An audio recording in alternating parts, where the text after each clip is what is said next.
Hello दोस्तों, welcome back to my new video. ठीक है, तो दोस्तों आज का जो टॉपिक है ना, क्लास 10th का हिस्ट्री।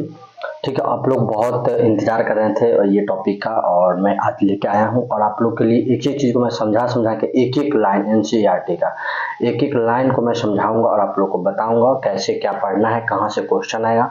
तो आप लोग वीडियो को जरूर देखें। हो सकता है वीडियो थोड़ा लंबा हो, लेकिन आप लोग के लिए बहुत ही ज़्यादा इंपॉर्टेंट होने वाला है। तो दोस्तों पहला चैप्टर का नाम है यूरोप में राष्ट्रवाद। कहने का मतलब यूरोप में राष्ट्रवाद का मतलब आप समझिए, सिंपल समझिए। यूरोप एक महादेश है और उसके अंदर में जो है से मतलब कि कैसे किस प्रकार से युद्ध हुआ, किस तरीके से झगड़ा हुआ और किस तरीके से राष्ट्रवाद राष्ट्रवाद का मतलब आप समझ सकते हैं अपने देश के प्रति प्रेम कैसे उत्पन्न हुआ। हम लोग को यही पढ़ना है। ठीक है, तो मैं लाइन बाय लाइन आप लोग को पढ़ाऊंगा। आप लोग बस लाइन मतलब देखते रहो, सब कुछ समझ में आ जाएगा। ठीक है, तो मैं स्टार्ट करता हूँ आप लोग को पढ़ाना। तो आप देखो, सबसे पहले क्या लिखा हुआ है। लिखा हुआ है कि हमारे राष्ट्रवाद आधुनिक विश्व की राजनीतिक जागृति प्रतिफल है, और यह एक ऐसी भावना है जो किसी विशेष भौगोलिक, सांस्कृतिक या सामाजिक परिवेश में रहने वाले लोगों को एकता बनाती है। मतलब सिंपल बात समझिए, राष्ट्रवाद एक ऐसी भावना है जो कि अपने देश के प्रति जो है ना सो प्रेम भाव उत्पन्न करता है। जहां पर आप रहते हैं वो देश के प्रति आपको जो है सो अपने को समर्पित करना है। जैसे मान के चलो आप इंडिया में रहते हैं तो आप इंडिया के साथ गद्दारी नहीं कर सकते हैं। ठीक है, तो यहाँ पर राष्ट्रवाद का मतलब लिखा हुआ है कि अपने देश के प्रति, अपनी संस्कृति के प्रति प्रेम भाव रखना को हम लोग राष्ट्रवाद कहेंगे। तो आप लोग यहाँ से राष्ट्रवाद का परिभाषा आराम से लिख सकते हैं कि अपने देश के प्रति प्रेम भाव को राष्ट्रवाद कहते हैं। ठीक है, तो आप लोग समझ में आ गया होगा आप लोग को।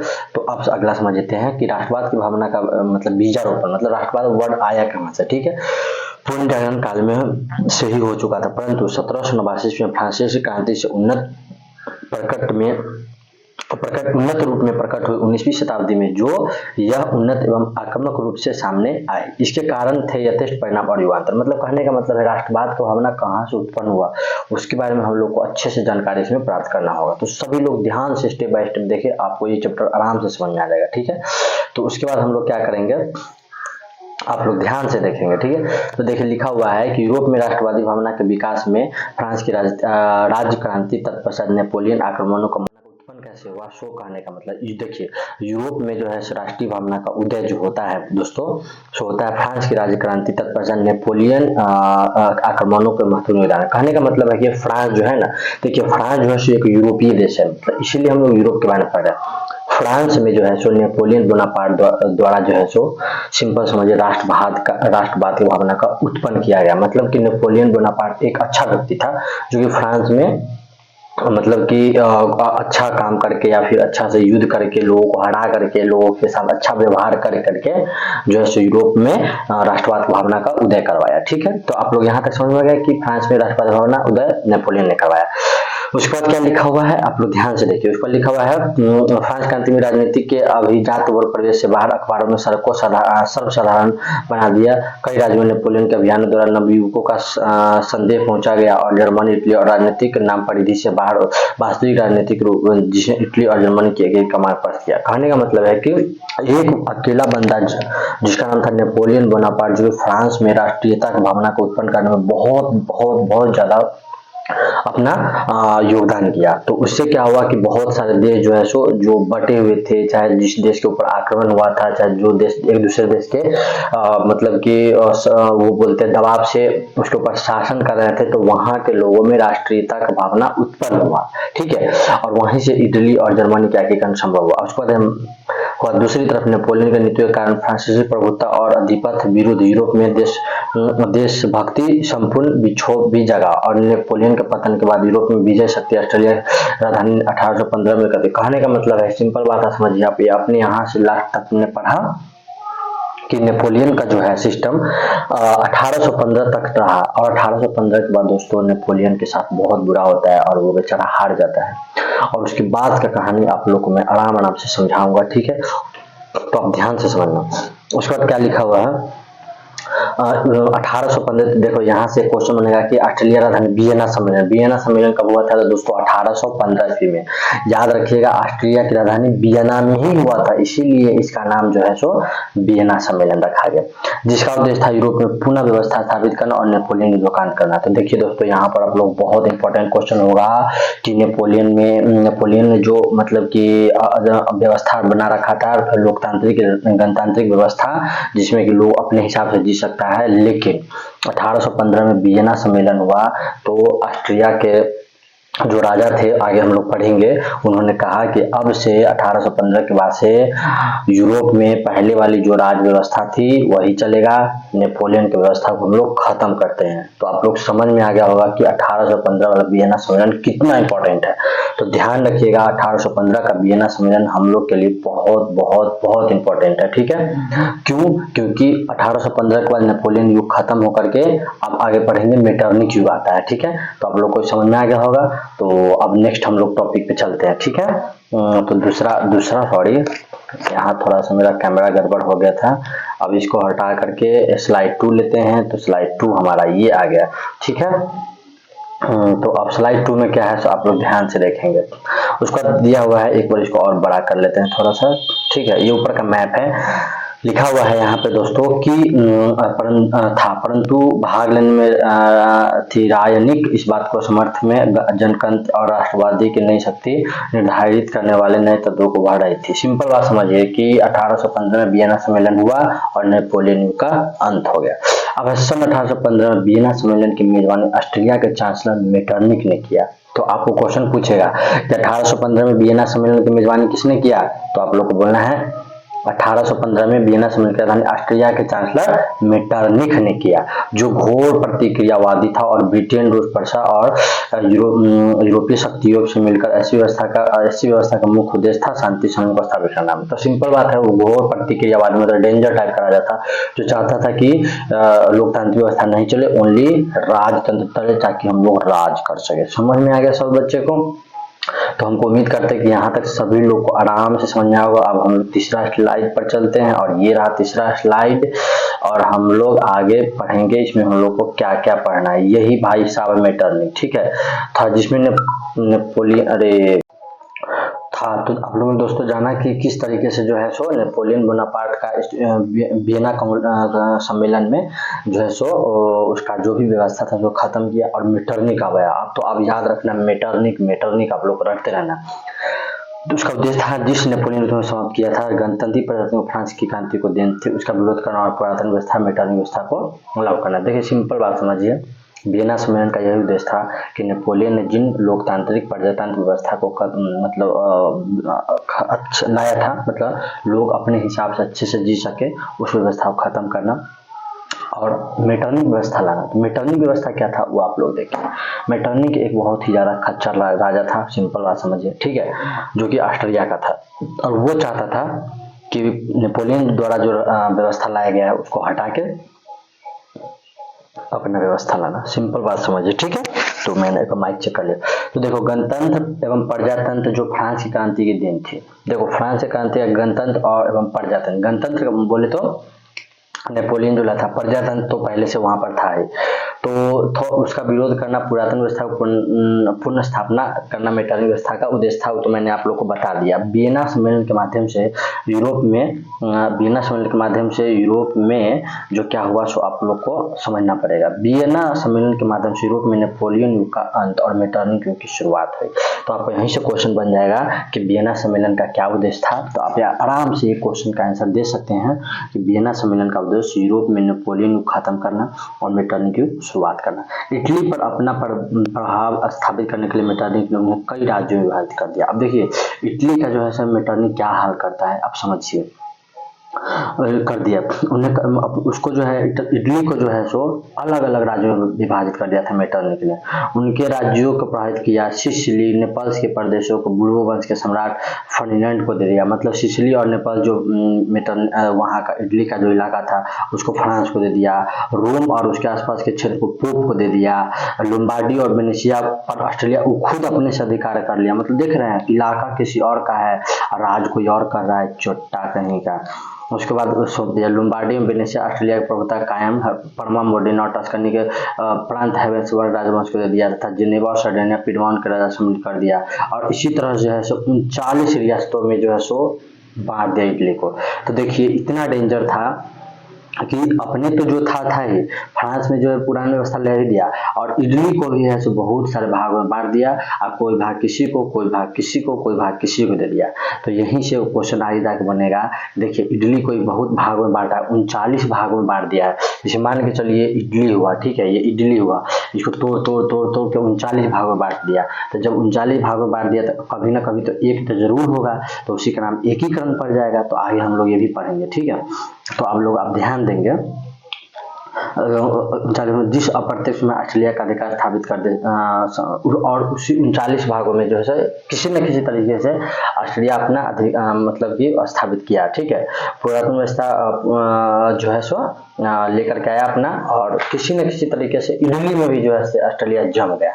अब आगे है मेटरनिक पुरातन व्यवस्था। इस तरह वियना सम्मेलन प्रतिक्रियावादी शक्तियों के विजय थी, लेकिन यह व्यवस्था जो है सो व्यवस्था अस्थायी साबित नहीं हो पाई थी। कारण क्या था, तो आप हमको समझाते हैं। यूरोप में राष्ट्रीय होने का प्रसार हुआ, जिससे यूरोप सभी देशों में प्रभावित हुआ। अब कहने का मतलब है कि जो व्यवस्था मेटरनिक लगाया कि बाबू देख, फ्रांस वाला जो था सिस्टम खत्म हो रहा है और फिर से राजतंत्र चल रहा है, हम इटली को भी बांट दिए हैं, अब बाबू तुम लोग करोगे क्या। लेकिन दोस्तों आप लोगों को पता होना चाहिए कि राष्ट्रवाद का तो आग लग चुका था ना भाई, पूरा गर्दा।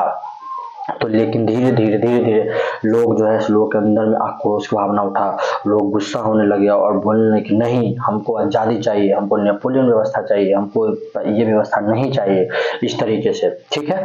तो आगे क्या हुआ, फ्रांस में वियना सम्मेलन के तहत क्रांति पूर्व व्यवस्था में स्थापित करने के लिए बुर्बो राजवंश क्या हुआ, फ्रांस में वियना व्यवस्था तहत क्रांति पूर्व व्यवस्था को स्थापित करने के लिए बुर्बो राजवंश की पुनः स्थापना किया गया और लुई 18 को फ्रांस का राजा बना दिया गया। सिंपल बात समझिए कि जब फ्रांस में जब नेपोलियन का राज खत्म हुआ 1815 के बाद जो है सो वियना सम्मेलन जैसे हुआ, तो फ्रांस का न्यू राजा बना लुई 18, ठीक है। तो क्वेश्चन पूछ सकता है, हो सकता है पूछ दे कि वियना सम्मेलन के बाद फ्रांस का न्यू राजा कौन बना, तो आप लोग को आराम से बोलना है कौन बना, लुई 18, ठीक है। कंप्लीट है बाबू। अब आगे हम लोग पढ़ेंगे, उसमें फ्रांस के बदली परिस्थितियों को समझा और फ्रांस की जनता को पुरानी व्यवस्था को थोपने प्रयास नहीं किया, उसे प्रतिक्रियावादी और सुधारवादी शक्तियों का मध्य सामंजस्य स्थापित करने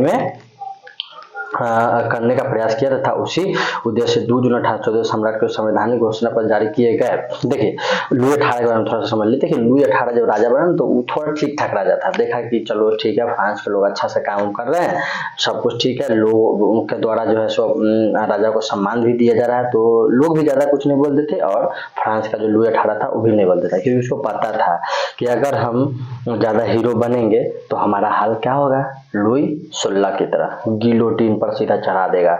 और उसकी कन्या कौन थी, पगली मेरी एंटवानेट, उसका भी वही हाल हुआ था। तो लेकिन लुई 18 ठीक ठाक राजा था। तो देखिए यहाँ से क्वेश्चन क्या बन सकता है बाबू, तो क्वेश्चन को यहाँ पर आप लोग बन सकता है कि फ्रांस में लुई 18 ने संवैधानिक घोषणा पत्र कब जारी किया, तो आप लोग 1848 में टिक मारना, ठीक है।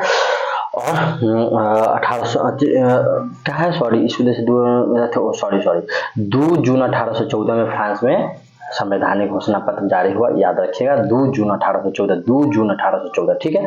और ये चला कब तक मेरे भाई लोग, तो ये चला आपको 1848 तक, एकदम 1848 तक संवैधानिक व्यवस्था चलता रहा।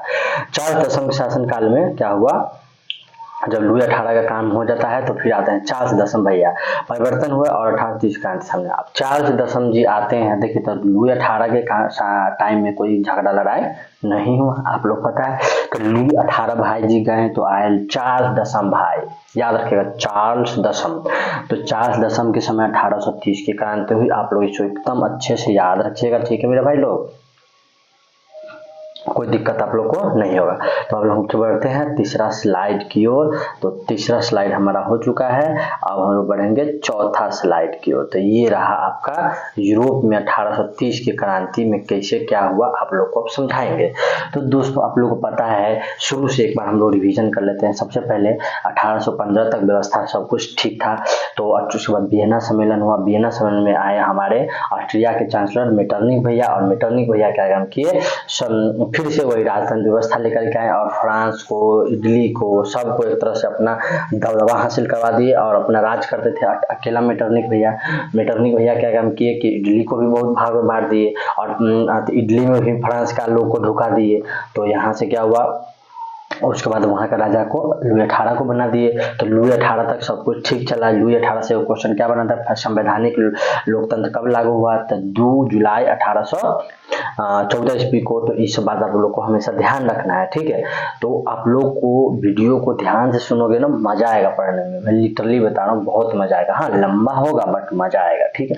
अब आगे के कहानी करते हैं। आप लोग पता है कि लुई 18 भैया गए, चार्ल्स दसम भैया आए। तो इनके शासनकाल में कैसे क्या होता है अब उसको हम लोग समझेंगे। लिखा हुआ है बाबू, लिखा हुआ है चार्ल्स दसम निरंकुश प्रत्येकवादी शासक था और जिसने फ्रांस की उभरती राष्ट्रवादी एवं जनतंत्रवादी दबाने का प्रयास किया। मतलब सिंपल समझो कि ये बेकार राजा था, ठीक है। चार्ल्स दसम जो था निरंकुश, मतलब अपना मन में आ गया। जैसे मान के चलो राजा बोल दिया कि पेन 50 रुपया का है तो तुमको 50 रुपए का मानना पड़ेगा, अगर तुम बोल दिया 5 रुपए का तो तुम्हारा गर्दन तोड़ देगा। ऐसा टाइप का राजा था, मतलब बदमाश था। निरंकुश का मतलब बदमाश होता है, ठीक है, खच्चर राजा। दबाने का कार्य किया और उसने अपने शासनकाल में संवैधानिक लोकतांत्रिक गतिविधि उत्पन्न किया और प्रतिक्रियावादी पोलिंगनो को प्रधानमंत्री बना दिया। उचोट्टा क्या काम किया कि जो है ना, अपने डायरेक्ट रूप से दिखार नहीं होकर के अपने मतलब जनता के नज़र में अपने दिखार होता है ना, मतलब कि हम सामने नहीं आ करके, लेकिन खच्चर है, ऑर्डर दे रहा है पीछे से ये काम करना ये काम, बट सामने से नहीं आया। तो यहाँ से बाबू एक क्वेश्चन बनेगा, चार्ल्स दसम जो है किसको प्रधानमंत्री जो है से निरूपित किया था, तब पोलिंग ने, ठीक है। तो एकदम ध्यान रखिएगा आप लोग, ये देखिए आप लोग हम गोल घेरा मार देते हैं पोलिंग ने को, ठीक है। एकदम ये बात को याद रखिएगा, हमेशा ये क्वेश्चन आपसे पूछा जाएगा, ठीक है। तो उसके बाद है बनाया, लेकिन पोलिंगने ने पूर्व 18वां, लेकिन क्या लिखा हुआ था, पोलिंगने ने पूर्व के लुई 18 के द्वारा स्थानीय नागरिक संहिता के स्थान पर शक्तिशाली अभिजात वर्ग की स्थापना और विशेष अधिकार को विस्तारित करने का प्रयास किया और इसे कदम में उदारवादियों ने चुनौती और का षड्यंत्र जो है सो षड्यंत्र सदन दूसरे लापरवाही विरोधी चार्ल्स दसम के विरोध में प्रतिक्रियावादी जुलाई 1830 की क्रांति 1830 को 4 उपदेशों में घोटने का प्रयास किया और इन उपदेशों में विरोध में पेरिस की क्रांति लहर दौड़ी और 28 जून 1830 में गृह युद्ध फूट गया, जिसे हम लोग जुलाई 1830 की क्रांति कहते हैं। सिंपल बात समझिए, अब हम आपको आराम से समझा देते हैं बाबू। देखिए हुआ क्या कि पोलिंगने जो था चोट्टा प्रधानमंत्री बनाया चार्ल्स दसम। उसके बाद क्या हुआ, यहाँ पर लिखा हुआ है ना कि जैसे ही आया ना तो फिर से है जो गरीब लोगों को सताने लगा और धनिक लोग जो था वो सबको जो है से स्टार बना दिया। बोला आप लोग बड़े लोग हैं, तब बड़े लोग का ज़्यादा वैल्यू करता था, छोटे लोग का वैल्यू नहीं करता था। ये सब देख करके जो है सो बहुत ज़्यादा गुस्सा आया सबको, फ्रांस के लोगों को। और उसके बाद क्या हुआ, आप यहाँ देख सकते हैं, लिखा हुआ है कि प्रतिनिधि सदन के एक दूसरे उत्तरवादी के विरुद्ध घड़ा संकट पड़ते और चार्ल्स दसम का विरोध करने के लिए 25 जुलाई 1830 को 4 उपदेशों में प्रयास कर इन के विरोध में क्रांति लहर उठी और 28 जून को मतलब कि एक बहुत बड़ा जो है गृह युद्ध यानी युद्ध छिड़ गया और इसी युद्ध का नाम होता है जुलाई की क्रांति, जुलाई 1830 की क्रांति। तो दोस्तों क्वेश्चन पूछेगा जुलाई 1830 की क्रांति किसके विरुद्ध में हुआ था, तो चार्ल्स दसम के विरोध में हुआ था। याद रखिएगा आप लोग ये क्वेश्चन, ठीक है। तो एकदम इंपॉर्टेंट क्वेश्चन हम आपको समझाते हुए चलते हैं, आप लोग को कहीं कोई दिक्कत नहीं होगा। उसके बाद है इसी का नाम जो है सो 28 जून 1830 और इसी को जुलाई क्रांति भी कहते हैं। जुलाई क्रांति को किस नाम से जाना जाता है, तो 1830 क्रांति को नाम से जाना जाता है। चार्ल्स दसम राज्य त्याग किया और फ्रांस वंश का शासन खत्म हो गया। अब दोस्तों आपको यहीं से समझना पड़ेगा कि जुलाई 1830 क्रांति के बाद फ्रांस में बुर्बो वंश का शासन समाप्त हो जाता है और चार्ल्स दसम कहाँ भाग जाता है, इंग्लैंड राजगद्दी त्याग कर। तो आप लोग को उम्मीद करते हैं कि समझ में आ गया हो कि 1830 क्रांति के बाद बुर्बो वंश का कहानी खत्म। तो बाबू आओ, जब शासन तो खत्म हो जाएगा, कोई ना कोई तो आएगा ना फिर, तो कोई कौन आता है उसका नाम आप देखिए। तो देखिए यहाँ पर लिखा हुआ है बाबू कि फ्रांस में जुलाई 1830 क्रांति के बाद बुर्बो वंश के स्थान पर आर्लियंस, तो हम इसको गोल घेरा लगा देते हैं, आर्लियंस वंश राजगद्दी पर बैठता है। तो आप लोग को एकदम इस बात को ध्यान रखना है। और इस वंश की स्थापना लुई फिलिप के उदारवादी पत्रकारों, पेरिस की जनता में संपत्ति की सत्ता तब उसकी नीतियों का उदारवादी नीतियों के पक्ष में संवैधानिक अंतर नीतियों। कहने का मतलब है कि आर्लियंस वंश का जो मतलब कि पहला का शासक था उसका नाम था लुई फिलिप, वहाँ का राजा बना लुई फिलिप। मतलब 1830 क्रांति के बाद फ्रांस का राजा लुई फिलिप बना, 1830 क्रांति के बाद वहाँ का राजा लुई फिलिप बना। आप लोग इसको ध्यान रखिएगा, ठीक है। अब आगे चलते हैं। अब आप लोग को पता चलना चाहिए कि 4 दशम के बाद जो है लुई फिलिप आर्लियंस वंश हम यहाँ पर लिख दिए हैं, ठीक है, ताकि आप लोग को दिक्कत नहीं हो। अब यहाँ पर इस प्रकार जुलाई क्रांति इस बात का सूचक थी कि देश में कट्टर प्रभाव कम हो रहा और वास्तव में मध्य वर्ग और लोक संपूर्णता सिद्धांतों के देन थे। इस क्रांति में फ्रांसीसी क्रांति को सिद्धांतों को पुनर्जीवित किया तथा वियना कांग्रेस के उद्देश्य को निर्मुक्त सिद्ध किया। इस प्रभाव संपूर्ण बड़ा राष्ट्रीयता का भावना थी, देशभक्ति की भावना का फूटा। जिस प्रकार हुआ इसे यूरोपीय राष्ट्रवादों एवं राष्ट्रों के राजनीतिक एकीकरण, संवैधानिक सुधारों तथा राष्ट्रवाद के विकास का मार्ग प्रशस्त किया। इटली तथा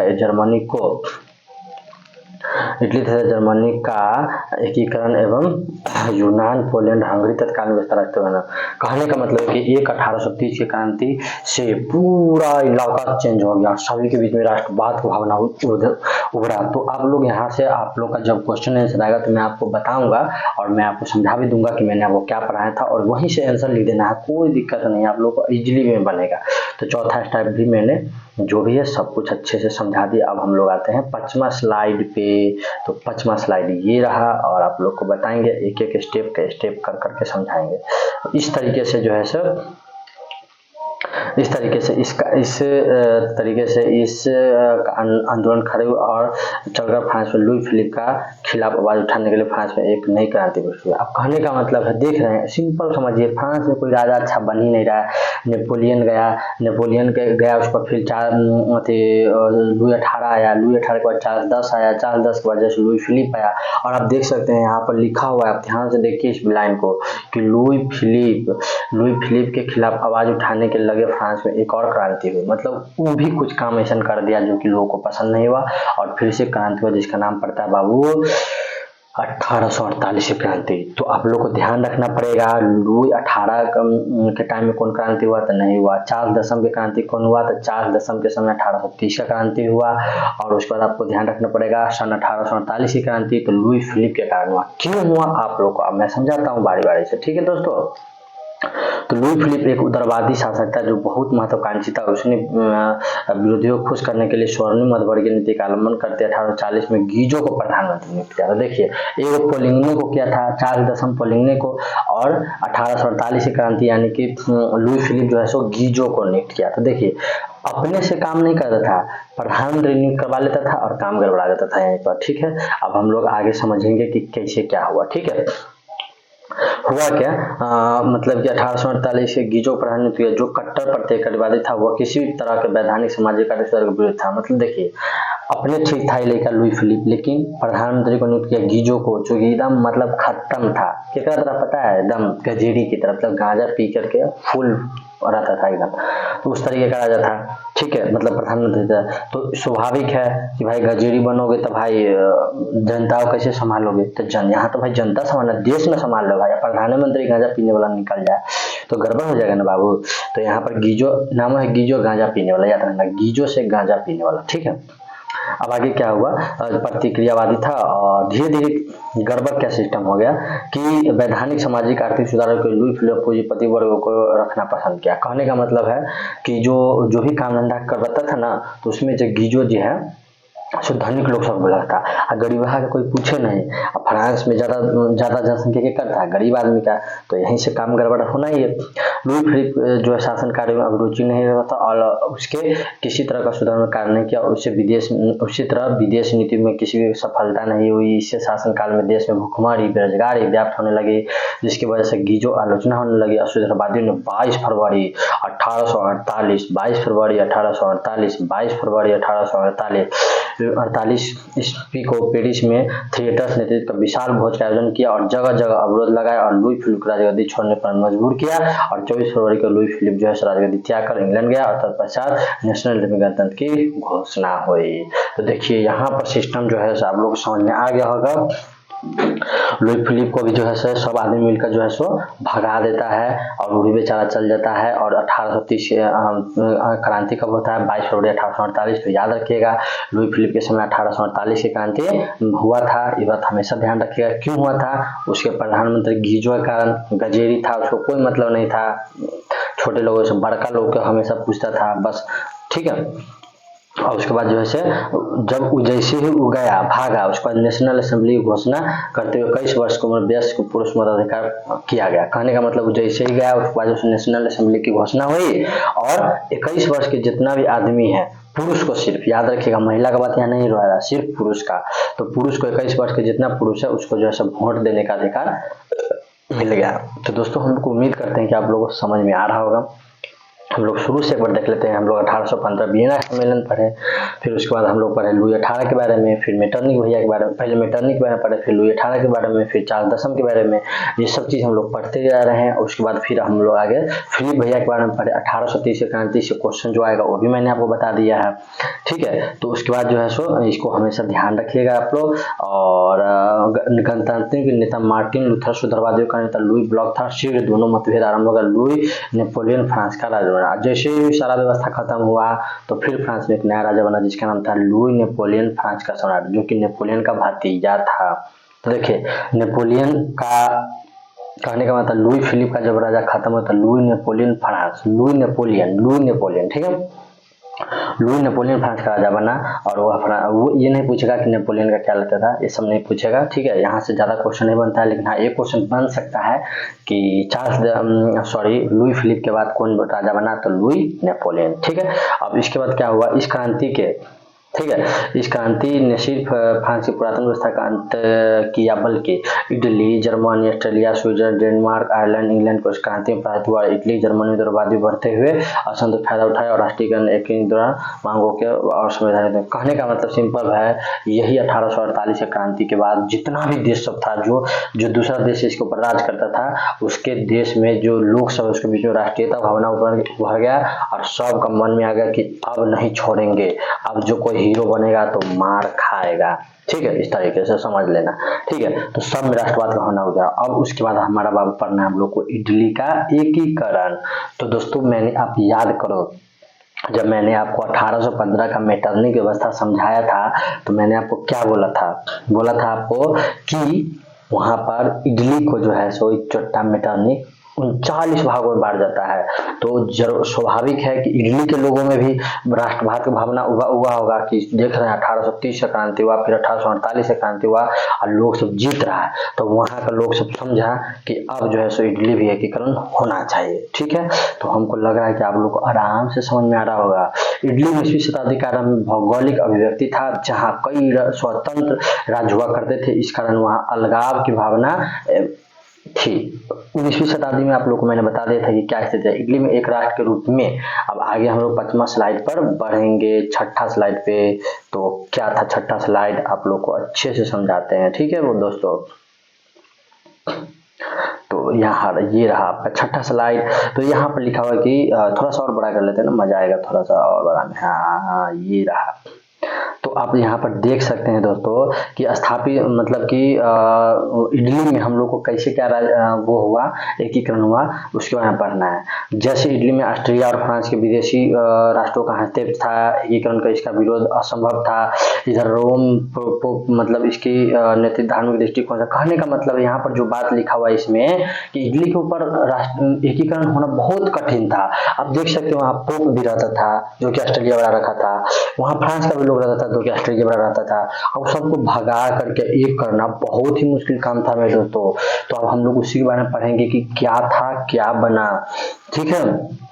इसके बाद क्या हुआ यहाँ पर, परंतु इसके बावजूद 19वीं सदी में अब आरंभ में इटली में राष्ट्रीयता भावना का विकास हुआ। फिर भी सब रहते हुए भी वहाँ के दोस्त मतलब वहाँ के जो मतलब कि लोग सब थे उसमें राष्ट्रीय भावना का उदय हुआ। फ्रांस में होने वाली घटनाओं का प्रभाव यहाँ भी स्पष्ट रूप से पड़ा। नेपोलियन सैन्य अभिमानों इटली नवजागरण एकीकरण के प्रत्यक्ष रूप से परंतु महत्वपूर्ण योगदान दिया। इटली के विजय तत्परता नेपोलियन ने इसे 3 गणराज्यों में गठित किया था।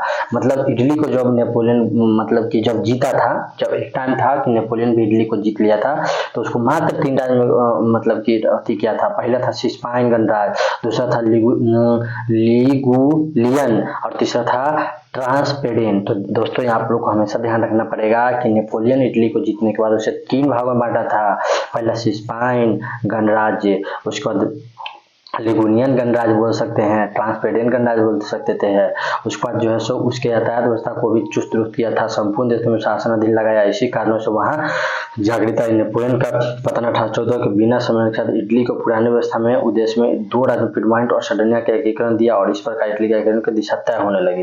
कहने का मतलब क्या हुआ कि वहां पर जो है ना सो पहले तो नेपोलियन उसको बांट दिया था, लेकिन जैसे ही 1814 में व्यवस्था 1815 में नेपोलियन हारा और 1800 में वियना सम्मेलन हुआ तो वहां पर जो है सो इटली को जो है सो अलग अलग भागों में बांट दिया था। लेकिन 2 राज्य ऐसा था उसका जो खुद से पिडमॉन्ट और सर्डिनिया एकीकरण कर दिया था। वो कौन? मेटरनी किया होगा। और इसी प्रकार जो है सो इटली एकीकरण सम्मिलित हुआ। कहने का मतलब नहीं समझे आप लोग, समझिए ना कि जैसे जो था ना उस टाइम मेटरनिक जो है जब भी इटली का अलग अलग भाग कर रहा होगा तो 2 इलाका होगा पिडमॉन्ट और सर्डिनिया, दोनों को एक कर दिया होगा। तो लोगों को मन में सोचा होगा कि जब मेटरनिक दोनों को एक कर सकता है तो हम लोग मिलके क्यों नहीं कर सकते हैं।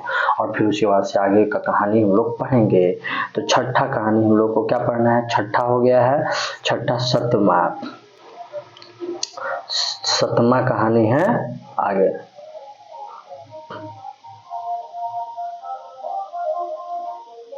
हाँ तो दोस्तों ये रहा आपका। उसके बाद हम लोग को क्या पढ़ना, इटली में 1820 में कुछ संवैधानिक सुधारों के लिए नागरिक आंदोलन होने लगे। गुप्त दल कार्बोनारी का राष्ट्रवादी द्वारा गठन किया गया। इसका उद्देश्य छापामार युद्ध के राजतंत्र द्वारा नष्ट करना और प्रसिद्ध राष्ट्रीय नेता जोसेफ मेजनी संबंध इसी दल से था। देखो दोस्तों यहाँ पर आपको एक क्वेश्चन पूछेगा कि कार्बोनारी दल का संगठन कौन था, स्थापना कौन किया था, तो उसका आंसर होगा जोसेफ मेजिनी। याद रखिएगा जोसेफ मेजिनी। अब बाबू मेजिनी का एंट्री होता है, देखिए बाबा मेजिनी कौन था, कैसे क्या किया था, ठीक है। गुप्त दल कार्बोनारी का संबंध किससे था, तो जोसेफ मेजिनी से था। याद रखिएगा जोसेफ मेजिनी। देखिए हम इसको हाईलाइट कर देते हैं, जोसेफ मेजिनी। यहाँ हो सकता है जोसेफ नहीं लिखा होगा तो मेजिनी डायरेक्ट लिखा होगा, तो मेजिनी में सब लोग टिक मारिएगा। इसी दल से 1830 फ्रांस क्रांति का प्रभाव अछूता नहीं रहा और यह नागरिक आंदोलन शुरू हुआ। मेजिनी ने इन नागरिक आंदोलनों का उपयोग करते हुए उत्तरी और मध्य एकीकृत स्थापित करने का प्रयास किया। देखो मतलब क्या हुआ, 1830 क्रांति आपको याद है ना, वहां से जैसे ही हुआ ना 1830 क्रांति तो इटली में लोगों के मन में आक्रोश भावना उठा कि भाई हम लोग भी जो युद्ध करेंगे अपने राजा के प्रति और उसको हराएंगे और हम लोग भी राजतंत्र व्यवस्था स्थापित करेंगे। लेकिन आपको पता है उस टाइम हीरो कौन था, ऑस्ट्रेलिया का राजा चांसलर मेटरनिक जो था उस टाइम हीरो था। वो जो है ज्यादा इसका चलने नहीं दिया और इसको दबा दिया और मेजिनी को इटली से पलायन करना पड़ा और मेजिनी को जो है सब भगा दिया। जैसे ही मतलब मेजिनी कोशिश किया इटली को एक करने का तो ऐसे ही ऑस्ट्रेलिया का जो चांसलर मेटरनिक आते हैं इसको भाग यहाँ से और उसको भगा देते हैं, ठीक है। अब हम लोग आगे का कहानी पढ़ते हैं। यही है भैया अपन जोसेफ मेजिनी। तो देखिए इटली का था बेचारा, बहुत अच्छा बंदा था। अब आपको बताइए कि मान के चलो हम हैं और अपना जारंग बहुत भागों में बांट रखा है, ठीक है, और अगर यहाँ किसी को स्टार बनना है जारंग में तो इसको एक करना पड़ेगा। तो एक करने के लिए बेचारा हम उभरे कि हमको मार उड़ के सब बेलगा दिया, तो फिर हम भाग गए। तो उसी तरह इसका भी यही हाल हुआ मेजिनी भैया का। मेजनी साहित्यकार, गणतंत्रवादी विचार का समर्थक और योग्य सेनापति था, लेकिन वह तत्कालीन राजनीतिक परिस्थितियों को बेहद समझ नहीं रखता था और उसे आदर्शवादी गुण अधिक और व्यवहारिक गुण कम थे। और अपना पराजय के बाद भी मेजनी हार नहीं माना और सन 1830 में उन्होंने यंग इटली नामक संस्था की स्थापना की। तो बाबू यहाँ से क्वेश्चन पूछेगा कि 1830 में यंग इटली नामक संस्था की स्थापना किसने की? याद रखना, मेजनी ने। कब की? 1831 में। तो आपको यहाँ क्वेश्चन ध्यान रखना है कि यंग इटली की स्थापना किसने किया था? मेजनी ने। कब किया था? 1831 में। इसका उद्देश्य क्या था मेरे दोस्तों? तो इसका उद्देश्य था इटली में प्रादेशिक विदेश हस्तक्षेप करना और संयुक्त राज्य स्थापित करना। कहने का मतलब है इटली को एक करना इसका उद्देश्य था। ठीक है, अब हम लोग आगे बढ़ते हैं। उसके बाद आगे क्या था? हस्तक्षेप और संयुक्त राज्य को स्थापित करना। 1834 में यंग यूरोप नामक संस्था गठन मेजनी ने यूरोप के अन्य देशों में चल रहे आंदोलन को प्रोत्साहित किया। अब देखिए यंग इटली, यंग यूरोप, देखो तो young Italy 1831 Mazzini, young Europe 1834 Mazzini. याद रखिएगा बाबू, दो है, young Italy young Europe, young Italy young Europe, young Italy young Europe. Young Italy 1831, young Europe 1834। ठीक है, इसको हमेशा ध्यान रखते चलिएगा। उसके बाद है 1848 में जब फ्रांस में शायद पूरे क्रांति में मेटरनिक को भी अंततः ऑस्ट्रेलिया छोड़ना पड़ा और इसके बाद इटली राजनीतिक पुनः मेजनी आगमन हुआ। अब देखो यहाँ से फिर इसको जो है भगाना पड़ा, फिर से वो आ गया, फिर इसको भागना पड़ा। मेजनी संपूर्ण इटली का एकीकरण कर उसे गणराज्य बनाना चाहता था। बेचारा मेजनी जो था सो इटली को एकीकरण करके एक बहुत बड़ा इलाका बनाना चाहता था, लेकिन जब अब आगे हम लोग पढ़ेंगे दोस्तों, जब सार्डिनिया और पिडमॉन्ट का शासक चार्ल्स एल्बर्ट ने अपनी नीति पर सभी फ्रांस को विलय चाहता था, उधर पोप इटली के धर्मराज बनाने का प्रत्यक्ष था और इस तरह विचारों का टकराव कारण इटली एकीकरण का मार्ग अवरुद्ध हो गया था। कहने का मतलब है कि वहाँ एकता नहीं था, राजा एक, वहाँ का राजा अलग ही दुनिया में रहता था, पोप भी चाहता था कि हम भी इटली में रहे, तो ये पॉसिबल नहीं था। तो सबसे पहले इसको एक करना पड़ेगा और इस सबको विचारों को जुटाना पड़ेगा, तभी तो जाकर के इटली एकीकरण होगा। इस विचार को टकराव करने इटली एकीकरण मार्ग जो है अवरुद्ध हो रखा था, मतलब नहीं हो पा रहा था। कालांतर में ऑस्ट्रेलिया द्वारा इटली के कुछ भागों में आक्रमण किए जाने में सार्डिनिया के चार्ल्स एल्बर्ट ने पराजय हो गई और ऑस्ट्रेलिया हस्तक्षेप इटली का जनवादी आंदोलन कुचल दिया गया और इस तरह मेजनी पुनः हार गए, फिर प्लान करना पड़ा। मतलब कहने का मतलब है वहाँ का जो राजा था, मतलब देखिए इटली एकीकरण टाइम में जो वहाँ का राजा था बाबू, क्या नाम था उसका? याद रखिएगा आप लोग सभी लोग, चार्ल्स एल्बर्ट। इटली का एकीकरण करने टाइम में वहाँ का राजा चार्ल्स एल्बर्ट था। सभी लोगों को ध्यान रखना है दोस्तों, ठीक है। तो अब देखो यहाँ क्या हुआ कि उसका वहाँ का राजा था ना, वो क्या काम किया, कोशिश किया कि थोड़ा बहुत युद्ध करके जैसे अपने राज्य को एकीकरण करे, लेकिन नहीं हो पाया और वहाँ से जो है सो भी हारा और मेजनी फिर से वहाँ से भाग गया। तो दोस्तों यहाँ याद रखिएगा कि दोस्तों मेजनी कितना बार कोशिश किया, पहला भी कोशिश किया, कार्बोनरी दल संगठन किया, फिर यंग इटली यंग यूरोप सब बनाया, लेकिन फिर भी उसको यहाँ पर सफलता नहीं मिल पा रहा था और वो उसको भगा दिया जा रहा था। तो हम लोग अब नेक्स्ट स्लाइड में समझेंगे कि आगे का कहानी होता क्या है मेरे दोस्तों। और 7 हम लोग पढ़ चुके हैं, अब हम लोग को पढ़ना है 8। एकीकरण का मार्ग जो है सब दोस्तों कैसे क्या होता है अब हम लोग को समझना पड़ेगा। एकीकरण का द्वितीय चरण, दोस्तों आपने देखा कि एकीकरण का फर्स्ट चरण में तो ऑस्ट्रिया एकदम भारी पर रखा था, उसको समझ ही नहीं आया था जो होने वाला क्या है। ठीक है दोस्तों, तो 2 मिनट में थोड़ा सा पानी पी लेता हूँ।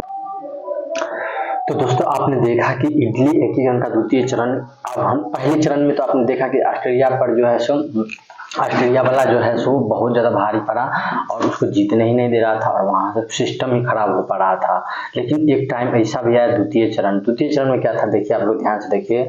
1848 में इटली के एकीकरण के लिए बहुत प्रयास असफल रहे। धीरे धीरे इटली आंदोलन के जन जागरूकता बढ़ रही थी और राष्ट्रीय भावना तीव्र हो रही थी और इटली में सार्डिनिया पिडमॉन्ट का नया शासक विक्टर इमैनुअल, देखिए विक्टर इमैनुअल भैया जो है सो इटली का नया शासक बनते हैं और राष्ट्रवादी विचारधारा का था और उसे प्रयास में इटली के एकीकरण कार्य चालू हुआ और अपनी नीतियों के क्रियान्वयन के लिए विक्टर काउंट को प्रधानमंत्री नियुक्त करते हैं। तो देखिए दूसरा चरण इटली में अब स्टार्ट होता है। बेबी मेरे याद रखना सब लोग। ऑस्ट्रिया पीडमोंट का नया शासक जब बनता है सार्डिनिया का, तो वहाँ का शासक का नाम होता है विक्टर इमैनुअल। याद रखिएगा सब लोग, विक्टर इमैनुअल, ठीक है। वो बहुत अच्छा था और वो जो है सो किसको नोट करता है, तो काउंट काबूर को प्रधानमंत्री नियुक्त करता है। ऐसा ना कि वो लोग की तरह भी प्रधानमंत्री हो जाए, लेकिन नहीं दोस्तों, ये प्रधानमंत्री बहुत ही अच्छा था। आप लोग यहाँ पर देखना, आगे हम लोग पढ़ेंगे काउंट काबूर कौन था, क्या था, इसके बारे में, ठीक है दोस्तों। तो देखिए, काउंट काबूर एक सफल कूटनीतिक राष्ट्रवादी था और वह इटली के एकीकरण में सबसे बड़ी बाधा ऑस्ट्रिया को मानता था। उसी वह समझता था कि जो ऑस्ट्रिया वाला जो है ना, अगर ऑस्ट्रिया वाला हट जाता है तो हमारा काम हो जाएगा। आप लोग दोस्तों अपने गौर किया कि जो भी कुछ होता था ऑस्ट्रिया वाला जो है सो इटली के एकीकरण में बाधा डालता था। तो पहले काउंट काबूर आया तो सोचा कि सबसे पहले इसको ही हटा देते हैं, ठीक है, और हटाने का कोशिश भी किया। कैसे कैसे किया वही हम लोग पढ़ेंगे, बहुत ही इंटरेस्टिंग चैप्टर मेरे भाई। अब आगे है, अतः वो ऑस्ट्रिया की, अब क्या है अगला, अतः वो ऑस्ट्रिया को पराजित करने के लिए फ्रांस के साथ दोस्ती हाथ बढ़ाया। देखिए वो कितना तेज था, वो क्या काम किया कि उसको पता था कि अकेले तो जीतेंगे नहीं, तो फ्रांस के साथ दोस्ती बढ़ा का हाथ बढ़ाया। कैसे दोस्ती बढ़ाया, तो देखिए 1834 में क्रीमिया का युद्ध में काबूल फ्रांस की ओर से युद्ध में सम्मिलित होने की घोषणा कर दी। मतलब कि फ्रांस का युद्ध जो है सो क्रीमिया से चल रहा था 1853-54 में। देखिए कितना तेज था, और वो सीधे जाता है फ्रांस को बोल देता है कि फ्रांस भैया हम आपके तरफ से हैं, हम आपके तरफ से हम रहेंगे, हम भी आपका हेल्प करेंगे। फ्रांस वाला देखा, अरे चोटा, हम तो इसको बुलाए भी नहीं, तैयार आ रहा है, चलो आ रहा है तो कोई बात नहीं है, आने दो। आग्रह नहीं किया था, देखिए यहाँ पर, जबकि फ्रांस ने किसी प्रकार का आग्रह नहीं किया था। इस प्रत्यक्ष काबूल को प्राप्त हुआ और युद्ध की समाप्ति पर पेरिस के शांति सम्मेलन फ्रांस, ऑस्ट्रेलिया और पीडमोंट को भी बुलाया था। अब यहीं पर खेल होता है, देखिए मतलब कि जैसे ही मतलब कि युद्ध खत्म होता है तो शांति सम्मेलन होता है, पेरिस का शांति सम्मेलन, तो उसमें फ्रांस तथा ऑस्ट्रेलिया के साथ पीडमोंट को भी बुलाया गया। मौका मतलब कि फ्रांस, ऑस्ट्रिया और पीडमोंट के राजा जो थे उनको भी बुलाया गया, ठीक है। और इससे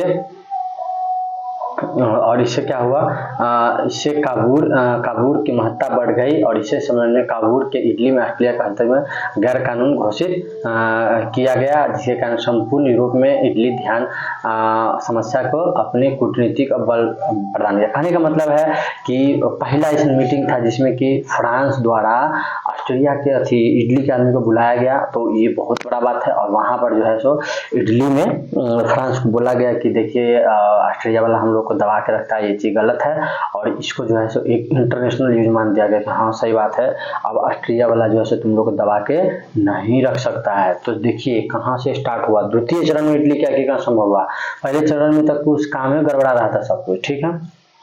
अब आगे हम लोग पढ़ेंगे काबूल के, अब लिखा हुआ काबूल 3 के एक संधि के तहत फ्रांस में ऑस्ट्रेलिया के खिलाफ पीडमोंट का सैन्य समर्थन देने का वादा किया। काबूल ने नेपोलियन 3 के एक संधि किया जिसके तहत फ्रांस ने ऑस्ट्रेलिया के खिलाफ पीडमोंट के सैन्य समर्थन देने का वादा किया। कहने का मतलब इस लाइन को समझ, देखिए काबूल जो था जो फ्रांस से संधि कर लिया, और फ्रांस ने ऑस्ट्रेलिया के खिलाफ पीडमोंट को सैन्य समर्थन देने का वादा किया। बदले में नीस और सिवाय नामक काबूल को फ्रांस को देना स्वीकार कर लिया। कहने का मतलब नहीं समझे, मतलब कि वो जो था ना, जो अपना दिमाग लगाया नेपोलियन, क्या नाम है, वो बोला फ्रांस ने ऑस्ट्रेलिया के खिलाफ पीडमोंट के सैन्य समर्थन देने का वादा किया, और उसकी जगह पर जो है काबूल ने फ्रांस को बोला सिंपल समझिए, फ्रांस को बोला कि सुनिए ना सर, आप हमको सैनिक को दीजिए, फलाना इलाका को आप अपना जो है सो रक्षा कीजिएगा, और जो है सो आपको जो है सो हम 2 इलाका देंगे, एगो का नाम नीस, एगो का नाम सेवा। तो फ्रांस को बोला ठीक है, फ्री में मिला ले लेंगे। फ्रांस ने काबूल को यह आश्वासन दिया कि यदि उत्तर और मध्य इटली की रियासतें जनमत संग्रह के आधार पर पीडमोंट से मिलाना चाहें तो फ्रांस इसका विरोध नहीं करेगा। लेकिन इसके जगह पर काबूल इतना तेज था, वो बोल दिया फ्रांस के भैया देखिए, अगर हम लोग जो है सो पीडमोंट को मिलाना चाहेंगे तो आप बीच में नहीं अपना टांग अड़ाइएगा। तो बोल दिया, इसके बदले सिवाय ना पाए तो फ्रांस को देने का आश्वासन इटली ने राष्ट्रीय तरफ के साथ खिलवाड़ किया। तो कहने का मतलब है, उसको बोला कि आप जो है ना तनका हमारा हेल्प कीजिएगा, आप जो कुछ बोलिएगा नहीं। देखो इसीलिए डरता था फ्रांस से, तो फ्रांस बहुत तगड़ा देश था, और फ्रांस का भी सैनिक यहाँ लोग इटली में रहता था, बस खाली इतना ही काम करना था कि फ्रांस बोला आप बोलिएगा नहीं, हम लोग अपना जो है तनी मनी काम स्टार्ट कर रहे हैं। सिंपल बात समझिए। तो यहाँ से क्या हुआ आपको बताते हैं। पिडमॉन्ट ने मिलाना चाहा फ्रांस इटली इसका विरोध नहीं करा, काबुल की आलोचना की जिसे निश्चय प्रांतों फ्रांस को आश्वासन देने हो गया, परंतु यह बहुत महत्वपूर्ण इटली के राष्ट्र के रूप में उभरा नहीं था। यदि दो प्रांतों को होकर इटली उत्तर मंडलीय एकीकरण हो जाता तो यह बड़ा उपलब्धि थी, क्योंकि फ्रांस में से बिना इटली का एकीकरण काबुल की दृष्टि में संभव नहीं था। देखिए सिंपल बात है, काबुल जो है सीधा दिमाग लगा कि इडली का एकीकरण कैसे होगा, तो मतलब मान चलो इडली ये हुआ, ये इडली हुआ, ठीक है, तो इडली ये हुआ, तो ये मतलब ये बीच वाला इडली और ये मध्य इडली दोनों चाहता था मिला देने का, तो सोचा कि जब तक फ्रांस वाला नहीं मिलेगा तब तक काम नहीं होगा, इसीलिए वो फ्रांस को जो है मिलाने का कोशिश कर रहा था। याद रखिएगा मेरे दोस्त, फ्रांस जो था सो ऑस्ट्रिया का बात मानता था, तो ये सोच लिया कि अगर फ्रांस अपने पक्ष में आ गया काम हो जाएगा। ठीक है, अब इतना समझ में आ गया आप लोग को फ्रांस का। अब अगला हम लोग चलते हैं 9वां स्लाइड पे, आ जाते हैं 9वां स्लाइड क्या है आपको सुना। देखिए ये काम का वो भाई क्या ही खतरनाक बंदा था, मैं तो इसका फैन हो गया। और इसी बीच 1859 में ऑस्ट्रेलिया के पिडमॉन्ट के सीमा संबंधी विवाद के कारण युद्ध आरंभ हुआ और युद्ध में इटली का समर्थन ने फ्रांस से अपनी सेना उतार दी, जिसके कारण ऑस्ट्रेलिया सेना पूरी तरह पराजित हुआ। तो देखिए वो ऑस्ट्रिया जो कि फ्रांस को एक टाइम था जो कि सपोर्ट करता था और फ्रांस से दोस्ती करके रखता था, वही ऑस्ट्रिया के खिलाफ जो है काउंट काबूल सेना उतरवा दिया और उसको हरा दिया। और देखिए दोस्तों यहाँ पर आप देख रहे होंगे बुरी तरह पराजित हुआ और ऑस्ट्रिया के एक बड़े राज्य लोम्बार्डो पिडमॉन्ट को कब्जा कर दिया गया और एक तरफ लड़ाई लंबी होती जा रही थी, दूसरी तरफ नेपोलियन इसकी राष्ट्रवाद को घबराने लगा था, क्योंकि उत्तर में मध्य इटली जनता काबूल के समर्थन में बड़े जन सलाह के रूप में एकीकरण के लिए आंदोलित रही। नेपोलियन इस परिस्थिति के लिए तैयार नहीं था, अतः वेनेशिया पर विजय प्राप्त होने नेपोलियन अपनी सेना वापस ला। युद्ध हटने के बाद नेपोलियन ने ऑस्ट्रेलिया तथा पिडमॉन्ट के बीच मध्यस्थता करने के बाद स्वीकारी। कहने का मतलब ये हुआ कि जैसे ही मतलब कि वो थोड़ा इटली का कुछ भाग एकीकरण कर लिया काउंट काबूल, तो उसके प्रति जो है सो फैन फॉलोइंग जनता का बढ़ गया और इससे देखा कि भाई साहब ज़्यादा फैन फॉलोइंग बढ़ेगा तो नेपोलियन फिर देखा जब बताइए हमरे गड़बड़ा जाएगा, फिर उसे लोकतंत्र व्यवस्था आ जाएगा। ठीक है, अब हम लोग आगे पढ़ेंगे। ऑस्ट्रिया पिडमॉन्ट की स्वीकारी और इस तरह संधि के लोम्बार्डी पिडमॉन्ट अधिकार और वेनेशिया अधिकार माना गया। अतः बड़े राज्यों में इटली सामने आया, परंतु काबुल का ध्यान मध्य इटली के एकीकरण पर था। देखिए उसका ध्यान मेन था कि बीच वाला इटली एकीकरण हो जाए, अतः उन्हें नेपोलियन को सेवाएं पर देने का लोभ देकर ऑस्ट्रिया पिडमॉन्ट युद्ध फ्रांस के निष्क्रिय रहने के लिए बोला और इटली के राज्यों का पिडमॉन्ट को विलय विरोध नहीं करने का आश्वासन लिया। बदले में नेपोलियन ने यह शर्त रख ली कि जिन राज्यों का विलय वहाँ जनरल सरकार जो कि रियासतों की जनता पिडमॉन्ट के साथ इसलिए काबुल प्रतिनिधि का स्वीकार कर लिया। कहने का मतलब क्या हुआ समझे, और सिंपल काउंट काबूल जो था ना इटली को एक करना चाहता था और इसमें ज़्यादा कुछ नहीं समझिए। वो ऑस्ट्रेलिया पिडमॉन्ट बोला कि आप जो है सो पिडमॉन्ट को हम एक करेंगे, तो बोला कि सर जो भी हम युद्ध करेंगे ना फ्रांस भैया आप उसमें नहीं आइएगा, खाली फ्रांस को ही बोल रहा था, कौन, इटली का काउंट काबूल, इतना तेज था भाई। तो फ्रांस वाला बोला भाई हम काहे नहीं आएंगे, हमको भी तो कुछ चाहिए ना। बोला हाँ भाई आपको देंगे ना। नेपोलियन ने बोला कि आप विरोध नहीं कीजिएगा, बाद बाकी जो इलाका होगा ना जो जीतेंगे उसमें आपका भी हम कुछ हिस्सा दे देंगे, टेंशन नहीं लीजिएगा। बोला ठीक है चलता कोई दिक्कत। अब क्या हुआ यहाँ पर उन रियासतों के पिडमॉन्ट इसीलिए काबुल हो गए।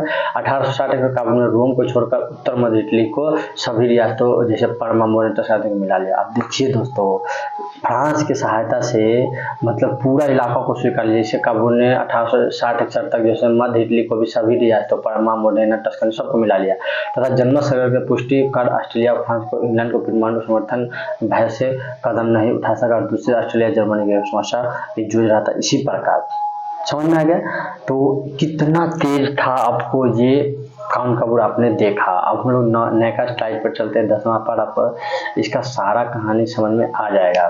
ठीक है मेरे दोस्त, ठीक है। और इस दक्षिण इटली रोम एवं वेनेशिया को छोड़कर बाकी रास्तों का विलय रोम में हो गया और विक्टर एमानुएल को शासक माना गया। अब यहाँ पर जो है जब थोड़ा सा हुआ, जब सब लोग एक हो गया तो वहाँ का शासक विक्टर इमानुएल को बनाया गया। अब थोड़ा सा लोगों को चैन हुआ कि चल भाई, पहले जो इटली हुआ था कुछ तो एक रंग का हुआ, कुछ तो एक मतलब कि बदला। अब हम लोग आगे पढ़ेंगे। कह रहे गैरीबाल्डी कौन अगले रे? गैरीबाल्डी, अरे बात चट्टा था, गैरीबाल्डी ना, गैरीबाल्डी। इसी बीच महान क्रांति गैरीबाल्डी शासक क्रांति के रूप में दक्षिण इटली के रियासतों को एकीकरण तथा गणतंत्र को स्थापना करने का प्रयास किया। कहने का मतलब है, होता है ना कि भाई एक नया स्टार बन के आया, जैसे मान चलो IPL में वैभव सूर्यवंशी नया स्टार, बुमराह को पहला ओवर छक्का मार रहा है, समझ रहा है। उसी तरह मध्य इटली का तो एकीकरण हो चुका था, दक्षिण इटली मतलब नीचे वाला इटली, उसका भी एकीकरण कैसे होगा? तो गैरीबाल्डी नामक चिड़िया आया और गैरीबाल्डी बोलता है कि बाबू आ गई हो, अब हम इटली के एकीकरण करेंगे, आओ। डंडा से चोट लगी लोग, आए बाबू, ठीक है आगे बढ़ते हैं हम लोग, ठीक है। थोड़ा बहुत बीच मस्ती मार देते रहता है, आपको पता है मस्ती मेरा टीचर है। इस बीच महान क्रांति गैरीबाल्डी जो है से उत्पन्न होता है दक्षिण इटली को। और याद रखिएगा मेरे दोस्तों, यहाँ से क्वेश्चन पूछेगा आपको, क्वेश्चन क्या पूछेगा? गैरीबाल्डी पेशे से क्या था? तो आंसर होगा नाविक था। तो याद रखिएगा गैरीबाल्डी पेशे से नाविक था, ठीक है। मेजिनी के विचारों से समर्थन था। और क्वेश्चन पूछ देगा कि गैरीबाल्डी किसके विचारों से संबंधित था? तो याद रखिएगा जोसेफ मेजिनी के विचारों से समर्थन था। परंतु बाद में जो है सो उसके बाद जो है सो काबुल में आकर संवैधानिक आंदोलन को पक्ष बन गया और गैरीबाल्डी अपने कर्मचारियों स्वयं सेवक बल बना, जिससे सैनिकों को लेकर इटली, फ्रांस, सिसिली ने पक्ष आक्रमण किया और इन देशों। अब देखिए वहां पर बंदा अकेला, ये गैरीबाल्डी अपना एक संगठन बनाता है और मतलब कि सब सेना का गठन करता है और जो है सो सिसिली और नेपल्स, सिसिली मेरे दोस्तों, सिसिली और नेपल्स याद रखिएगा आप लोग, सिसिली और नेपल्स पर आक्रमण किए। रियासतों का अधिकांश पूर्व निरंकुश शासन तक गैरीबाल्डी को समर्थन मिला और गैरीबाल्डी ने गणतंत्र स्थापना विक्टर इमानुएल, याद रखिएगा मेरे दोस्तों, विक्टर इमानुएल बन गया और विक्टर इमानुएल के प्रतिनिधि रूप में सत्ता संभाली। बरसों काबुल विचार गैरीबाल्डी से नहीं मिलते थे और परंतु काबुल ने उसके दक्षिण अभियानों को समर्थन किया। 1862 ईस्वी में गैरीबाल्डी ने रोम पर आक्रमण की योजना बनी और तथा काबुल ने गैरीबाल्डी को इस अभियान में विरोध किया था। देखिए कहने का मतलब है वो जो है गैरीबाल्डी जो है सो बहुत अच्छा आदमी था और इटली दक्षिण इटली का एकीकरण चाहता था और धीरे धीरे जो है सो वो एकीकरण किया भी मेरे दोस्तों। और देखो मेरे दोस्तों, काबुल ने गैरीबाल्डी के इस अभियान में विरोध किया, मतलब क्या काम किया? 1862 में रोम पर जो आक्रमण का योजना बनाई, लेकिन काबुल जो है इसका विरोध किया। रोम की रक्षा के लिए पीडमोंट की सेना भेज दी गई।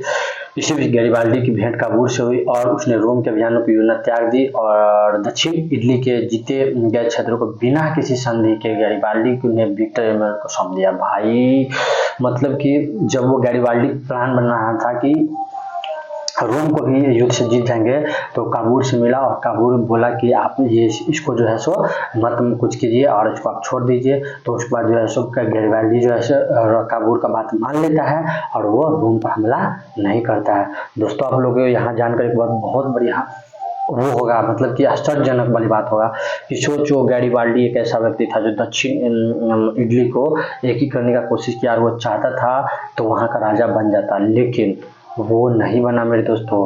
और उसने रोम अभियानों की योजना बनाई और इटली के जीते गैरीबाल्डी ने विक्टर इमानुएल जो वहाँ का राजा था मेरे दोस्तों उसको दे दिया, बोला कि आप रख लीजिए, हमको कुछ नहीं चाहिए। उस वक्त गैरीबाल्डी ने दक्षिण क्षेत्र शासन बनने का प्रस्ताव विक्टर इमानुएल द्वारा प्रस्तुत किया गया। मतलब गैरीबाल्डी को जो है सो विक्टर इमानुएल द्वारा बोला गया कि आप वहाँ का राजा बन जाइए, परंतु उसने स्वीकार नहीं कर दिया, मतलब स्वीकार नहीं किया और सारी राष्ट्र समर्पित जो है किसान भांति जीवन जीने का आग्रह किया। मतलब वो बोला कि नहीं ये चीज सब आप ही चलाइए, हम किसान हैं उसी तरह जिएंगे, आराम से त्याग दिया। और इस बलिदान की भावना गैरीबाल्डी भारतीय स्वतंत्रता संग्राम के दौरान खूब परिचित हुआ। लाला लाजपत राय ने इसे अपने जीवनी में लिखा था। तो बताइए गैरीबाल्डी कितना अच्छा आदमी था। लाला लाजपत राय जी इनको अपने जीवनी में लिखते हैं कि भाई बंदा हो तो गैरीबाल्डी ऐसा कि सारा कुछ मेहनत करने के बावजूद भाई सारा इलाका जो है सो किसको सौंप देता है मेरे दोस्त, विक्टर इमैनुअल को। तो मेरे हिसाब से ऐसा राजा मतलब ऐसा आदमी बहुत कम मिलता है मेरे दोस्त, सब लोग ही ये सब। अब क्या है, 1862 में दुर्भाग्यवश काबूल की मृत्यु हो जाती है। 1862 में काउंट काबूल की मृत्यु हो जाती है दोस्तों। यहाँ से क्वेश्चन पूछ देगा कि काउंट काबूल की मृत्यु कब होती है, तो आंसर याद रखना है 1862 में। पूरे इटली का एकीकरण नहीं देख पाया और रोम तथा वेनेशिया के रूप में शेष इटली विक्टर इमैनुअल जो है सो कर देते हैं। अब हम लोग आगे पढ़ेंगे 11वां स्लाइड की ओर बढ़ेंगे। तो उम्मीद करते हैं आप लोग को मजा तो आ ही रहा होगा। तो देख रहे हैं कैसे इटली का एकीकरण चालू हो रखा है। थोड़ा छोटा कर दिया स्वयं किया विक्टर इमैनुअल रोम। उसके बाद है 1870 में फ्रांस में बीच फ्रांस और प्रसा के बीच युद्ध छिड़ गया, जिसका कारण फ्रांस के लिए पोप के संरक्षण संभव नहीं था। विक्टर इमैनुअल ने इसी परिस्थिति का लाभ उठाया और पोप ने अपनी वेटिकन सिटी के किले बंद कर दिए और इमैनुअल पोप को राजमहल छोड़कर बाकी रोम इटली में मिला दिया और उसने राजधानी बनाया। ठीक है, इसी परिस्थिति में नई स्थिति को पोप तत्काल स्वीकार नहीं किया और इस तरह मुसोलिनी द्वारा निदान हुए पोप के समझौता और वेटिकन स्थिति को स्वीकार कर लिया। मुसोलिनी द्वारा निदान हुए जब उसके पोप के साथ समझौता किया और वेटिकन स्थिति को स्वीकार करने का मतलब है कि वहाँ तो आपको पता है कि फ्रांस वगैरह लोग जो है सो इटली में रहता था, लेकिन फ्रांस और प्रसा के बीच युद्ध युद्ध हुआ तो वहाँ से जो है सो जो पोप के संरक्षण में जो सैनिक था फ्रांस का वो सब बुलाना पड़ा। यहीं पर मौका देख लिया इमैनुअल और कोशिश किया कि सबको भी भगा देते हैं। किसको? हाँ, पोप सबको। ठीक है, तो इस प्रकार 1831 इटली का एकीकरण जो है किसके किसके बीच हुआ? एकीकरण मेजीनी, काउंट काबूल, गैरिबाल्डी और विक्टर इमैनुअल जैसे शासकों का योगदान हुआ। तो इन घटनाओं से राष्ट्रीयता चेतना सर्वोपरि होती है। तो दोस्तों आप लोग को ये लाइन एकदम माथा में सेट करना पड़ेगा कि इटली एकीकरण केकरा वजह से हुआ था। तो सबसे पहले मेजीनी, काउंट काबूल, गैरिबाल्डी और विक्टर इमैनुअल। ठीक है, बहुत ही इंपॉर्टेंट क्वेश्चन यहाँ से पूछता है मेरे दोस्त। तो उम्मीद करते हैं सब कुछ आप लोगों को क्लियर होते रहेगा। दोस्तों मैं आप लोग को एक बार बताना चाहूँगा, वीडियो थोड़ा लंबा होगा लेकिन अभी एक बार इस वीडियो को अच्छे से देख लेना, समझ लेना, क्योंकि मैं कहानी फॉर्म में समझा रहा हूँ तो आप लोग को जो है सो मजा आएगा। ठीक है मेरे दोस्त, आगे हम लोग चलेंगे। अब है जर्मनी का एकीकरण मेरे भाई। जर्मनी भाई, अभी तक हमने इटली एकीकरण देखा और इटली एकीकरण दूसरे चरण में कंप्लीट होता है, 1871 तक कंप्लीट हो जाता है। ठीक है, अब आते हैं हम लोग जर्मनी एकीकरण। तो इसको समझते हैं क्या था।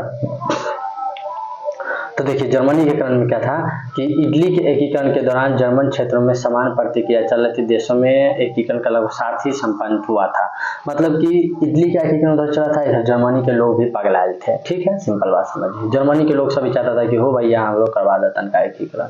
ठीक है, सिंपल बात समझिए। इसमें कैसे क्या कहानी था, इसमें कौन कौन आदमी सब मेन था उसको भी समझना पड़ेगा ना मेरे भाई, ऐसे तो हवा में काम ना चलेगा। चलो, जर्मनी लिखा हुआ है ना यहाँ पे आप लोग। जर्मनी मध्यकाल लगभग 800 ईस्वी साल्मा के नेतृत्व में संगठित होकर लंबे समय तक सुदृढ़ अवस्था में रहा, परंतु आधुनिक आते आते जर्मनी पूरी तरह विखंडित राज्य था, जिसमें लगभग 300 बड़े राज्य थे भाई साहब। ऑस्ट्रिया में मात्र 39 राज्य और जर्मनी में 300 बड़े बड़े राज्य थे। उनमें राजनीतिक, सामाजिक, धार्मिक विषमताएं थी। उत्तर जर्मन राज्यों में जहां प्रोटेस्ट मावलंबियों की संख्या ज्यादा थी, वहां प्रशासन अधिक शक्तिशाली था, अपना प्रभाव बनाया हुआ था। दूसरी तरफ जर्मनी के कैथोलिक बहु राज्यों की प्रतिनिधि सभा डायट जिंदा थी, जहाँ सभी मिलते थे, परंतु उसमें जर्मन राष्ट्रवाद की भावना का होता। मतलब कहने का मतलब सिंपल समझिए कि उस टाइम जर्मनी में भी स्थिति बहुत ज़्यादा खराब था। सब लोग उथल पुथल हो रखे थे और सब लोग को एक करने की भावना सब में था कि हाँ हम लोग एक होंगे। लेकिन कैसे, कोई तो हीरो बन के आएगा मेरे दोस्त, कौन आता है उसी के बारे में हम लोग को पढ़ना पड़ेगा भाई। तो जहाँ वहाँ प्रसार सबसे शक्तिशाली था और दूसरी तरफ जर्मनी के कैथोलिक, ये सब हम पढ़ा दिए हैं। जर्मन अभाव था जिसके कारण एकीकरण मुद्दा समझ नहीं हो पा रहा था। जर्मनी के नेपोलियन बोनापार्ट को दिया जाता है। अब देखिए जर्मनी में भी एकीकरण का जो है सो किसको दिया जाता है, तो नेपोलियन बोनापार्ट को दिया जाता है। दोस्तों याद रखिएगा, क्योंकि उन्होंने 1806 में जर्मन प्रदेश को जीतकर राइन राज्यों का निर्माण किया था। तो मेरे दोस्त आप लोगों को यहाँ से डायरेक्ट क्वेश्चन पूछ देगा कि जर्मनी में 1806 में नेपोलियन ने क्या निर्माण किया था, राइन राज्य संघ का निर्माण किया था। चाहे यहाँ से एक और क्वेश्चन पूछ देगा राइन राज्य संघ का निर्माण किसने किया था, तो नेपोलियन ने। ठीक है, तो एकदम इजी वे में हम आपको समझा रहे हैं। और और यहीं से जो है जर्मन राष्ट्रवादी भावना धीरे धीरे उत्पन्न हुई। जैसे ही जो जर्मनी जो है सो राइन राज्य बोले ना, तो मतलब जर्मनी को छोटा कर दिया था, 3 भाग में विभाजित था, तो उसको जैसे छोटा कर दिया था। तो अब उसके बाद जो है क्या क्या होता है हम लोग को आगे पढ़ना है, वही सब बात, ठीक है ना। तो इसी दौरान जर्मनी में बुद्धिजीवियों, किसानों, कलाकार और हिगेल, काउंट हेम्बोल्ट और अर्नडाड, जैकब ग्रिम आदि जर्मन राष्ट्रवाद को बढ़ावा दिया। मतलब उसी टाइम जो अच्छे अच्छे आदमी सब आए, अच्छा आदमी हिगेल ने ऐतिहासिक द्वंद्ववाद की व्याख्या करते हुए जर्मन राष्ट्रवाद को विकास की भूमिका निभाई। और पर्सा का चांसलर बिस्मार्क हिगेल से काफी प्रभावित था। और जो पर्सा का जो चांसलर था ना बिस्मार्क, हिगेल के विचारों से काफी प्रभावित था और अंडर्ट के कविताओं के माध्यम से देशभक्ति जागृत की। हैंडवर्क तथा नेपोलियन ने जर्मनी के गौरवमय अतीत को सामने रखा और चित्रकारों को जर्मन संस्कृति को उजागर किया। उन्होंने नायिकाओं के जीवंत चित्रों द्वारा राष्ट्रवाद की भावना का दिया। इस प्रकार जर्मनी में राष्ट्र सामंतव्यता का उदय निकल रहा था। आधुनिक प्रवेश जर्मनी कहने का मतलब क्या हुआ कि जिस तरह इटली में अच्छा लोक संघ उत्पन्न हुआ और उसके कारण जैसे काउंट काबूर्जी हुए, मेजिनी हुए, वहाँ पर जो है विक्टर इमैनुअल जी हुए, गैरिबाल्डी जी हुए, उनके द्वारा जो है सो वहाँ पर जो है सो लोगों के प्रति जागरूक करवाना, लोगों को इकट्ठा करना, युद्ध करवाना। उसी तरह यहाँ भी जो है सो समस्त देशों में जो है राष्ट्रवाद की भावना उत्पन्न हो रहा था। उसके बाद क्या हुआ, यहाँ पे सिस्टम विद्यार्थियों का भी योगदान था। शिक्षा विद्यार्थियों में जर्मनी एकीकरण के उद्देश्य में ब्रेसेनशिफ्ट नामक सभा स्थापित किया। देखिए यहाँ से क्वेश्चन पूछ सकता है कि शिक्षकों एवं विद्यार्थियों के उद्देश्य से ब्रूसेनशिफ्ट नामक संस्था स्थापित किया गया। कहाँ, जर्मनी में। शिक्षकों एवं क्या था इसका उद्देश्य, तो इसका उद्देश्य था वाइमर राज्य का इसका उद्देश्य था वाइमर राज्य सेना विश्वविद्यालय राष्ट्रीय योजना केंद्र था। यद्यपि था उसके बाद है यद्यपि इसको थोड़ा पढ़ करते हैं। इसके बाद है मेटरनिक इस आंदोलन का कुचलने के लिए दमनकारी राष्ट्रवादियों का आदेश को जारी किया, परंतु इसे जर्मन के राष्ट्रीय प्रबल धारा और काम आगे बढ़ते समर्पण करने का मतलब यहाँ भी जो है सो मेटरनिक उस टाइम चाहता था कि चोट्टा यहाँ भी राष्ट्रवादी नहीं हो रहा। देखिए मेटरनिक हमेशा चाहता था कि कहीं भी राष्ट्रवाद की भावना का उत्पन्न नहीं हो, चाहे इटली हो चाहे जर्मनी हो, दोनों जगह टांग अड़ा के बैठा हुआ था कि कहीं नहीं होने देंगे।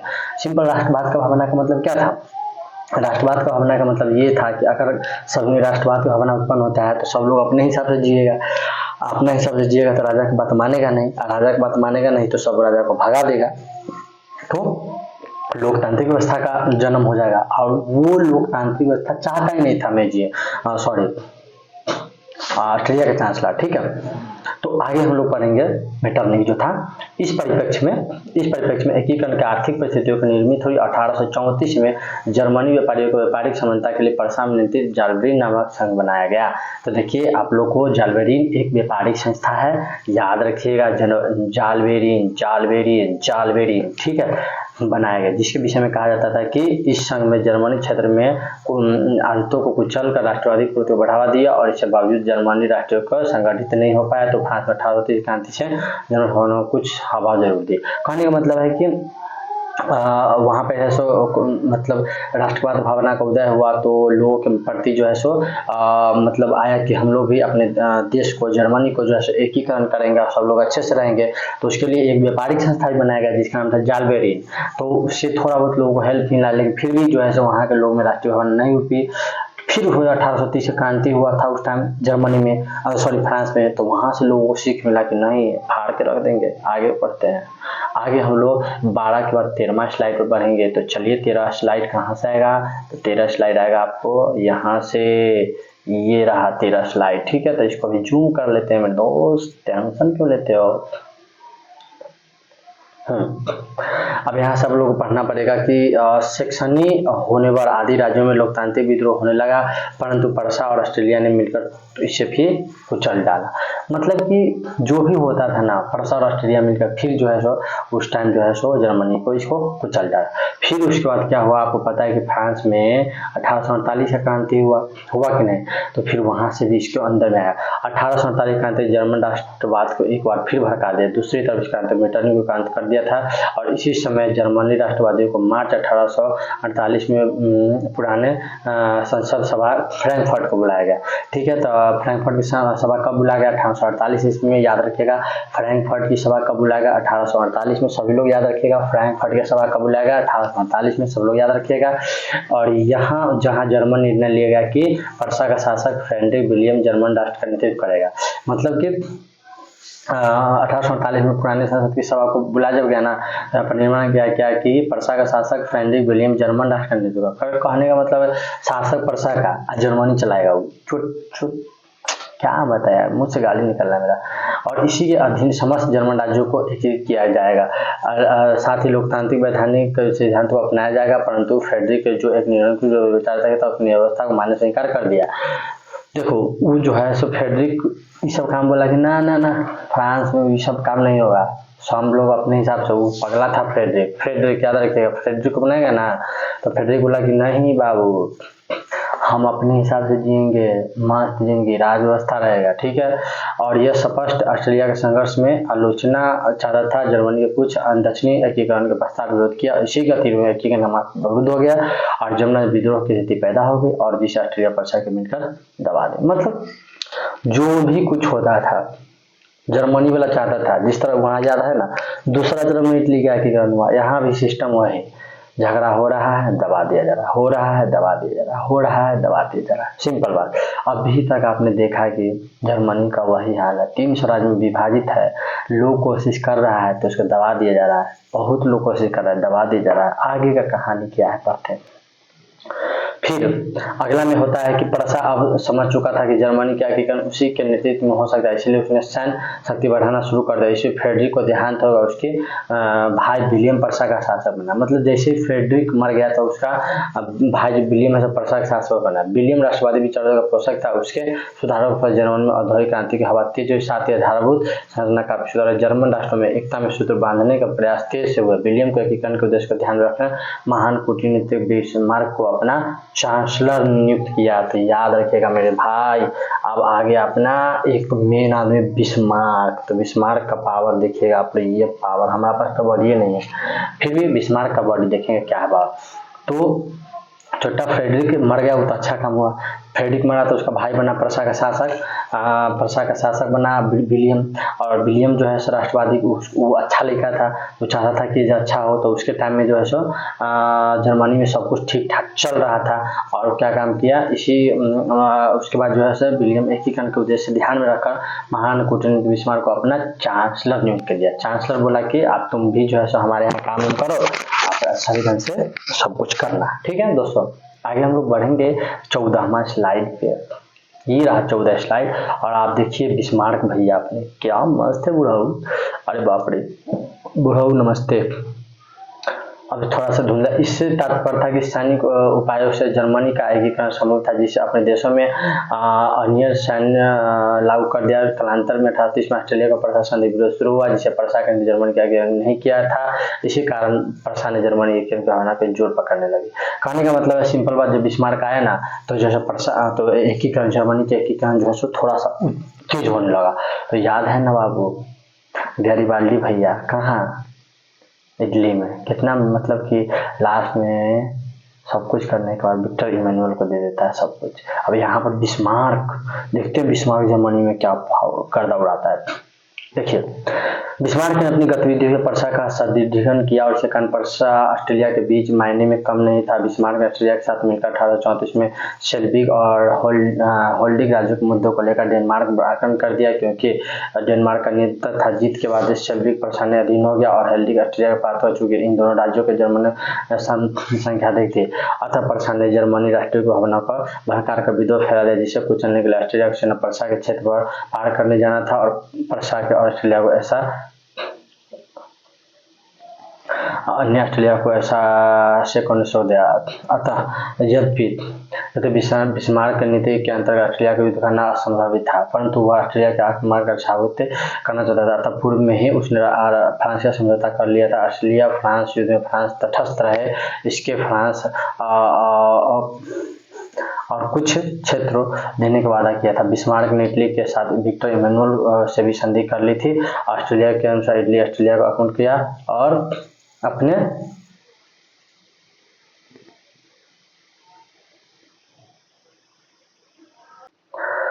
हाँ, तो यहाँ पर क्या हुआ जो आप लोगों को समझ लीजिए।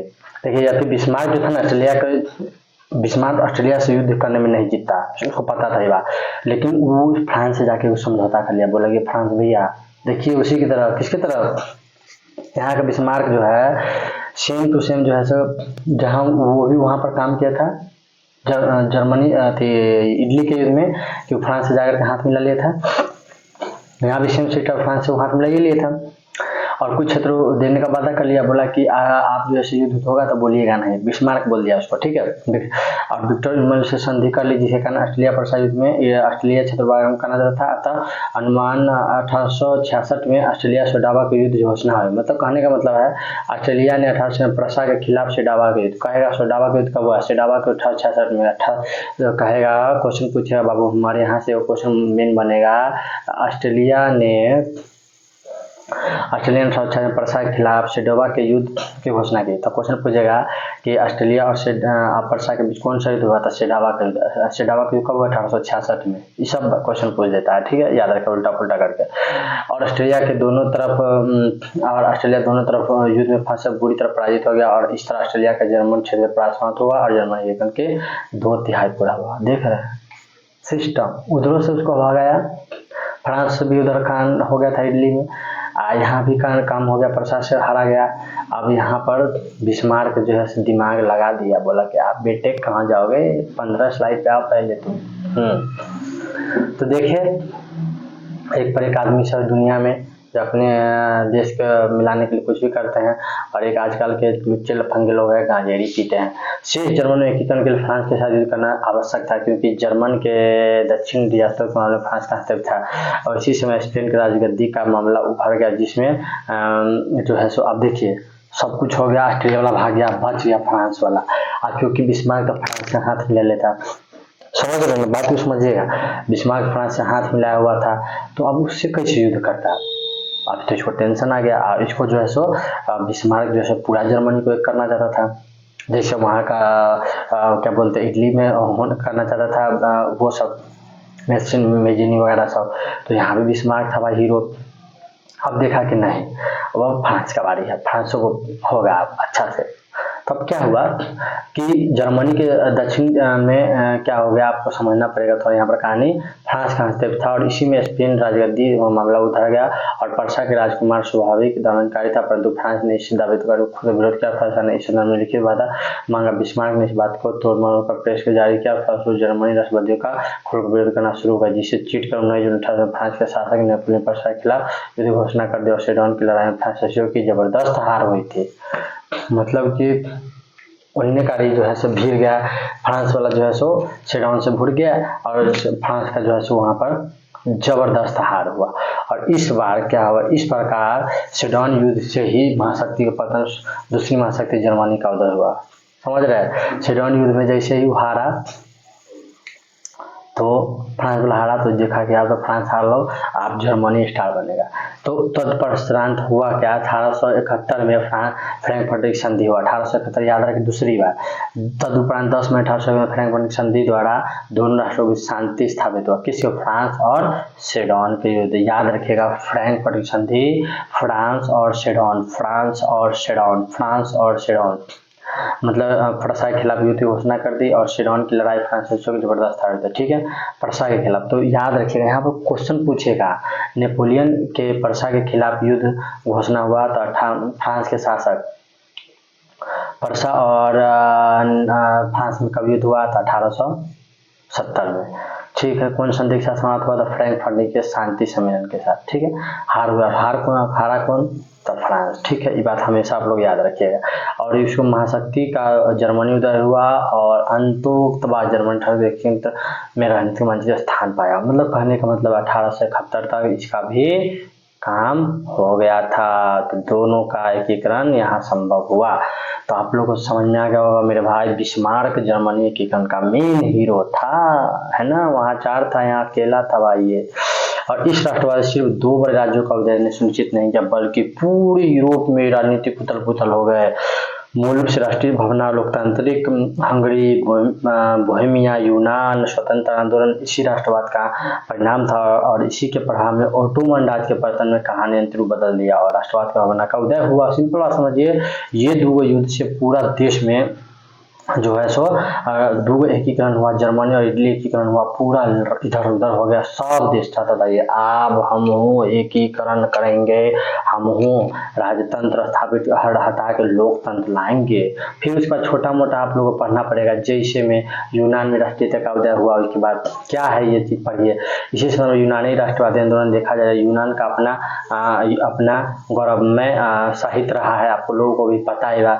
इसी कारण तत्पश्चात मुख्य स्रोत माना जाना यूनानी सभ्यता को साहित्यकार, परख, विचार, कला, चिकित्सक, विज्ञान उपाधि यूनानियों को पुनर्जागरण में इससे प्रेरणा लेकर लोगों ने तरक्की की और बावजूद यूनानी तुर्की समाज में अधीनता। मतलब फिर यूनान का राष्ट्रीय उदय हुआ, वहाँ भी जो है सो अलग अलग राष्ट्र भावना का उदय हुआ। आप लोग को अब समझ में आ रहा होगा सिस्टम। फ्रांसीसी क्रांति यूरोप वासियों की राष्ट्र लहर जागी, धर्म, जाति, संस्कृति और पहचान थी और फलस्वरूप तुर्की जो है सो स्वतंत्र राष्ट्र में अलग करने के लिए आंदोलन चलाएगा। और ईसाई जगत में ग्रीक अर्थ, रोमन कैथोलिक चर्च विभक्त था और रूस का यूनान। ये सब क्वेश्चन, यहाँ से कुछ क्वेश्चन नहीं पूछेगा, बस आप लोग समझिए मेन रूप से। इसमें मैंने आपको जो चीज पढ़ाया है, उसके बाद यूनान के स्वतंत्रता संग्राम भी यहाँ से प्रभावित हुआ। उसके बाद हम लोग आते हैं सीधे 16 स्लाइड पे। उसके बाद 16 स्लाइड में क्या है आप लोग को अच्छे से समझाते हैं। यहाँ पर आते हैं। ठीक है, तो अब यहाँ पर हिटैरिक फिलाइट नामक संस्था स्थापना ओडेसा नामक स्थान पर। इसका उद्देश्य तुर्की शासन को यूनान में निष्कासित और उसे स्वतंत्र बनाना। देखिए हिटैरिक फिलाइक नामक संस्था स्थापना हुआ, ठीक है, यूनान में। और इसका उद्देश्य था तुर्की के शासन को यूनानी से निष्कासित करना और उसे स्वतंत्र बनाना था। ठीक है, क्रांति के नेतृत्व के लिए यूनान के शक्तिशाली मध्य वर्ग का उदय हो चुका था। मतलब मध्य वर्ग मतलब बिचहा लोग, मीडियम फैमिली के लोग। ठीक है, अब यहाँ पर पढ़ना पड़ेगा आपको। तो यूनान सारे यूरोपवासियों के लिए प्रेरणा का स्रोत का समान बना है। क्वेश्चन यहाँ से पूछता है, यूनान सारे यूरोपवासियों के लिए प्रेरणा का स्रोत पड़ा रहा है, जिसकी स्वतंत्रता के समस्त यूरोप में नागरिक तटस्थता के बावजूद। इंग्लैंड महाकवि लॉर्ड बायरन यूनानी स्वतंत्रता के लिए शहीद हो गए। यूनान में स्वतंत्रता के लिए प्रमुख संपूर्ण यूरोप में सहानुभूति की लहर दौड़ उठी। इधर रूस की अपना साम्राज्यवादी महत्वाकांक्षा, धार्मिक एकता के कारण यूनान का स्वतंत्र पस्तर था, वही है यूनान के बारे में दिया हुआ है। उसके बाद है यूनान विस्फोट स्थित थी तब बन गई जब तुर्की शासकों द्वारा यूनानी स्वतंत्रता संग्राम में संलग्न लोगों को बुरी तरह कुचलना शुरू किया। 1821 में अलेक्जेंड्रिया चिप्सिलैंड को नेतृत्व में यूनान विद्रोह शुरू हुआ। 1821 में अलेक्जेंड्रिया चिप्सिलांटी यूनान के शुरू हुआ और जार अलेक्जेंडर विभक्त रूप से यूनान के सत्य पक्ष में, परंतु ऑस्ट्रेलिया के प्रतिवादी शासन में टर्नी के दबाव के कारण खुलकर सामने नहीं आ सका। जब नया जार निकोलस आया तो खुलकर यूनानी को समर्थन किया और 1826 में ग्रेट ब्रिटेन रूस के समझौता तो वे तुर्की यूनानी मध्यस्थ करने फ्रांस पर चार्ल्स 10 का यूनानी स्वतंत्र लेने लगे। और 1827 लंदन में सम्मेलन, जिसमें इंग्लैंड, फ्रांस और रूस में मिलकर तुर्की के खिलाफ यूनान के समर्थन में संयुक्त कार्रवाई करने का निर्णय लिया। इस प्रकार तीनों देश में संयुक्त सेना नागरिकों की खाड़ी में तुर्की के खिलाफ एक तुर्की के समर्थन के लिए मिस्र की सेना आई। युद्ध में मिस्र की तुर्की सेना बुरी तरह पराजित हुई और अंत 1829 एड्रियानोपल संधि से हुई, जिसके तहत तुर्की नाम मात्र प्रभुत्व यूनान को स्वयं सत्ता देने की बात तय हुई। और परंतु यूनानी राष्ट्रवादियों की संधि बातों के मानने के इनकार कर दिया। उधर इंग्लैंड तथा फ्रांस यूनानी रूप से स्वतंत्र देश बनना बेहतर था, फल था। 18 यूनान को स्वतंत्र घोषित कर दिया। 1832 में यूनान को स्वतंत्र घोषित कर दिया, याद रखिएगा। 1832 में एड्रियानोपल की संधि हुई, जिसका तुर्की को नाम मात्र पर होता है। 1829 में क्वेश्चन पूछ जाएगा, एड्रियानोपल की संधि 1829 में हुआ। और 1832 में यूनान को एक स्वतंत्र राष्ट्र घोषित किया गया। और 1832 में बावेरिया के शासक ओटो स्वतंत्र घोषित किया गया और उसका प्रभाव भी समाप्त हुआ। अब यहाँ से देखिए क्वेश्चन पूछ जाएगा, 18 यूनान को स्वतंत्र घोषित कर दिया, बावेरिया को शासक ओटो को स्वतंत्र यूनान का घोषित किया गया। मतलब बावेरिया के शासक ओटो को स्वतंत्र यूनान का राजा घोषित किया। मतलब कि 1832 में जब वो आज़ाद हुआ यूनान, तो वहाँ का राजा ओटो था। इस तरह यूनान पर से रूस का प्रभाव समाप्त हुआ। मतलब यूनान पर से जो था सो रूस का प्रभाव था, वो भी समाप्त हुआ। मतलब सब देश अलग अलग अपना अपना सिस्टम में लग गया। ठीक है, अब आते हैं हंगरी। भैया हंगरी के साथ क्या सिस्टम था मेरे दोस्त? राष्ट्रवादी भावना के हंगरी नजर आता था। हंगरी ऑस्ट्रेलिया का पूर्णतः प्रभुत्व था। 1848 में अंतिम प्रहार में राष्ट्रीय आंदोलन शुरू हुआ। मतलब यहाँ भी ऑस्ट्रेलिया, मतलब देख रहे हो ऑस्ट्रेलिया वाला चुटिया था साला। हम हमेशा जगह जगह पर हंगरी पर भी, हंगरी को भी नहीं छोड़ा। अब हंगरी के बारे में कुछ पढ़ लेते हैं ध्यान से। यहाँ से कुछ क्वेश्चन आएगा, उसको हम लोग देख लेंगे और आगे बढ़ेंगे सीधा। तो हंगरी के बारे में हम लोग आंदोलन के नेतृत्व में कोसूत एवं फ्रांसिस डिक नामक क्रांतिकारी द्वारा किया जा रहा था। कोसूत लोकतांत्रिक विचारों का समर्थन था, जिससे वर्गहीन समाज क्लासिक सोसाइटी के अपने विचारों को जनता का पहुंचना शुरू किया और प्रतिबंध लगाया। फ्रांस के लुई फिलिप ने पतन में हंगरी के राष्ट्रवादी आंदोलन का विशेष प्रभाव पड़ा। कोसूत के राष्ट्रीय आधिपत्य का विरोध करना शुरू किया, व्यवस्था के बदलाव की मांग करने लगा। इस प्रकार हंगरी और ऑस्ट्रेलिया दोनों देशों में जनता जिसके कारण राष्ट्रीय भावना आंदोलन शुरू हुआ। 31 मई 1848 क्रांति के साथ ऑस्ट्रेलिया सरकार हंगरी की बात मान लिया, जिसके कारण स्वतंत्र परिषद स्वीकार कर लिया और हंगरी के सदस्य सम्मिलित किए गए। देश को स्वतंत्रता राष्ट्रीय सुरक्षा सेना की स्थापना की गई, सम्मति समाप्त कर दिया गया और डायट की बैठक प्रतिवर्ष होने लगी। बुडापेस्ट को बुलाने का स्वीकार किया। इस प्रकार आंदोलन हंगरी राजधानी कर दिया। कहने का मतलब क्या हुआ कि हंगरी में भी जो है सो फ्रांसीसी क्रांति 1830-1848 क्रांति हुआ और वहाँ भी राष्ट्रीय भावना हंगरी में भी हुआ और प्रॉपर ढंग से वहाँ का व्यवस्था हुआ और वो लोग भी जीते और वहाँ से जो है सो ऑस्ट्रेलिया वाला सब प्रभाव खत्म हुआ और हंगरी की राजधानी बुडापेस्ट को बना दिया गया। याद रखिएगा, ठीक है। आगे हम लोग पोलैंड के बारे में पढ़ लेते हैं। पोलैंड में भी राष्ट्रवादी भावना का रूसी शासन व्यवस्था विरुद्ध हुआ गया। 1830 क्रांति में उग्रवाद को व्यापक रूप बढ़ाया गया, परंतु इंग्लैंड और फ्रांस की सहायता नहीं मिल सके, तो इसमें रूस ने पोलैंड को विद्रोह को कुचल दिया। मतलब थोड़ा बहुत वहाँ झगड़ा हुआ, लेकिन जो है सो वो पोलैंड का जो है सो काम यहाँ पर नहीं हो पाया। ठीक है, अब हम लोग कहेंगे बोहेमिया के बारे में। बोहेमिया नाम ही अलग अलग, हम क्या करें दोस्तों। बोहेमिया तो हमें नाम हमको क्या समझना था भाई। अब अगला क्या है, बोहेमिया ऑस्ट्रेलिया के शासन के अंतर्गत था। वे हंगरी के घटनाक्रम का प्रभाव था। बोहेमिया का अल्पसंख्यक चेक जाति के स्वयं शासन की मांग को स्वीकार किया, परंतु आंदोलन के हिंसात्मक रूप धारण कर लिया। ऑस्ट्रेलिया क्रांतिकारियों के साथ इस बोहेमिया होने वाले क्रांति आंदोलन को उपलब्ध स्थायी न रह सका। यूरोप में राष्ट्रभावना का विकास फ्रांसीसी क्रांति में गर्भ से आरंभ हुआ और मूर्त रूप से यूरोपीय राष्ट्रों के सामने आया। फलस्वरूप कई बड़े, मतलब सिंपल बात है, बोहेमिया में भी हुआ लेकिन इससे कुचल दिया गया। बोहेमिया सक्सेसफुल नहीं हो पाया। इसमें ज़्यादा इंपॉर्टेंट क्वेश्चन नहीं पूछेगा मेरे दोस्तों। अब ये लास्ट आपका स्लाइड है और ये बाद आपका चैप्टर खत्म होता है। आप उसके बाद आपका इस चैप्टर का क्वेश्चन आंसर मैं अगले वीडियो में बना के दे दूंगा। ठीक है ना मेरे दोस्तों। तो अब जो है छोटे राज्यों का उदय हुआ। राष्ट्रवादी नकारात्मक 19वीं शताब्दी का अंतिम संकीर्ण राष्ट्रवादी के रूप में सामने आया। प्रत्येक राष्ट्र जनता को शासन के लिए राष्ट्र सब कुछ हो गया। इसके लिए किसी हद तक तैयार होने के परिणाम स्वरूप बाल्कन क्षेत्र छोटे छोटे राज्य जातीय समूह भावना पर छोड़ने लगे। यूरोप में राज्यों का जैसे जर्मनी, इटली, फ्रांस में देश होना और जिसमें राष्ट्रवादी प्रतिक्रियाओं होने लगी। हालांकि साम्राज्यवादी प्रत्येक यूरोप में होने वाली औद्योगिक क्रांति उतनी ही जिम्मेदार, जिसने अन्य सर्वप्रथम एशिया अफ्रीका देशों में अपना निशाना, जहां यूरोपीय देशों में अपने उपनिवेश स्थापित किए। इन उपनिवेशों के शोषण की औद्योगिक क्रांति आधारशिला टिकी हुई। इस साम्राज्यवादी प्रवृत्ति के कारण ही ओटोमन साम्राज्य ध्वस्त हुआ और पूरा बाल्कन क्षेत्र युद्ध में खड़ा हो गया।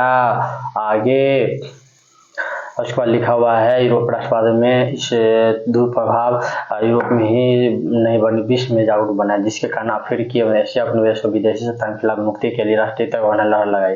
दोस्तों याद रखिएगा, यहीं का राष्ट्र भावना से हम लोग का देश भी आज़ाद हुआ था, याद रखिएगा। इसी परिप्रेक्ष्य में भारत में यूरोपीय राष्ट्रवाद के संदेश शुरू हुआ और मैसूर टीपू सुल्तान 1789 फ्रांस क्रांति से काफी प्रभावित था। इसी प्रकार से जोकोविन क्लब की स्थापना करवाई। ठीक है, कौन? टीपू सुल्तान ने। जोकोविन का, तो यहाँ क्वेश्चन है जोकोविन क्लब की स्थापना किसने करवाई था? टीपू सुल्तान ने। ठीक है, और करवाया, उसका सदस्य बना और तथा उसका सदस्य बना। यह भी कहा जाता है कि श्रीरंगपट्टनम में स्वतंत्र का प्रतीक वृक्ष भी लगवाया। ठीक है, श्रीरंगपट्टनम में स्वतंत्र का वृक्ष टीपू सुल्तान। दूसरी तरफ 1900 में सामाजिक आंदोलन के भारत में राष्ट्रीय चेतना जागरण शुरू किया और उदाहरण राजा राम मोहन। देख रहे भारतीय सबका नाम बाबू इसमें आ रहा है, याद रखिएगा मेरे दोस्तों। राजा राम मोहन राय अंतर्राष्ट्रीय घटना में काफी अभिरुचि लेते थे। उन्होंने स्वतंत्रता जनवाद राष्ट्रीय विचारों को 1821 में नेपाल की संधि काफी दुष्प्रकट किया और 1831 में स्पेनिश आंदोलन के सफलता के उत्सव भोज कालांतर में 1897 क्रांति रखते हुए नजर आने लगे। कहने का मतलब वही है कि यूरोप में राष्ट्रवाद की भावना से बहुत इंडिया को भी बहुत फायदा मिला और यहाँ के अलग अलग लोग ने इसके बारे में लिखा पढ़ा और समझा। ठीक है, तो यही से बात बोला गया। इस प्रकार यूरोप में जन्मी राष्ट्रीय भावना को प्रथम यूरोप में अंततः पूरे विश्व को प्रभावित किया, जिसके फलस्वरूप यूरोप में राजनीतिक मानचित्र बदल दिया और शासक कई उपनिवेश भी स्वतंत्र हुए। तो दोस्तों मैंने इस चैप्टर को बहुत ही अच्छे से आपको समझा दिया है और अगले वीडियो में इस चैप्टर का क्वेश्चन आंसर एक चीज क्वेश्चन आंसर करके आप लोग को दे दूंगा, समझा दूंगा। मिलते हैं नेक्स्ट वीडियो में। आप लोग प्लीज थोड़ा सा सपोर्ट करो और मेरे वीडियो में क्या क्या प्रॉब्लम है उसके बारे में बताओ। मैं ये नहीं बोलता हूँ लाइक शेयर सब्सक्राइब करो, प्रॉब्लम बताओ। मिलते हैं नेक्स्ट वीडियो में, तब तक के लिए बाय।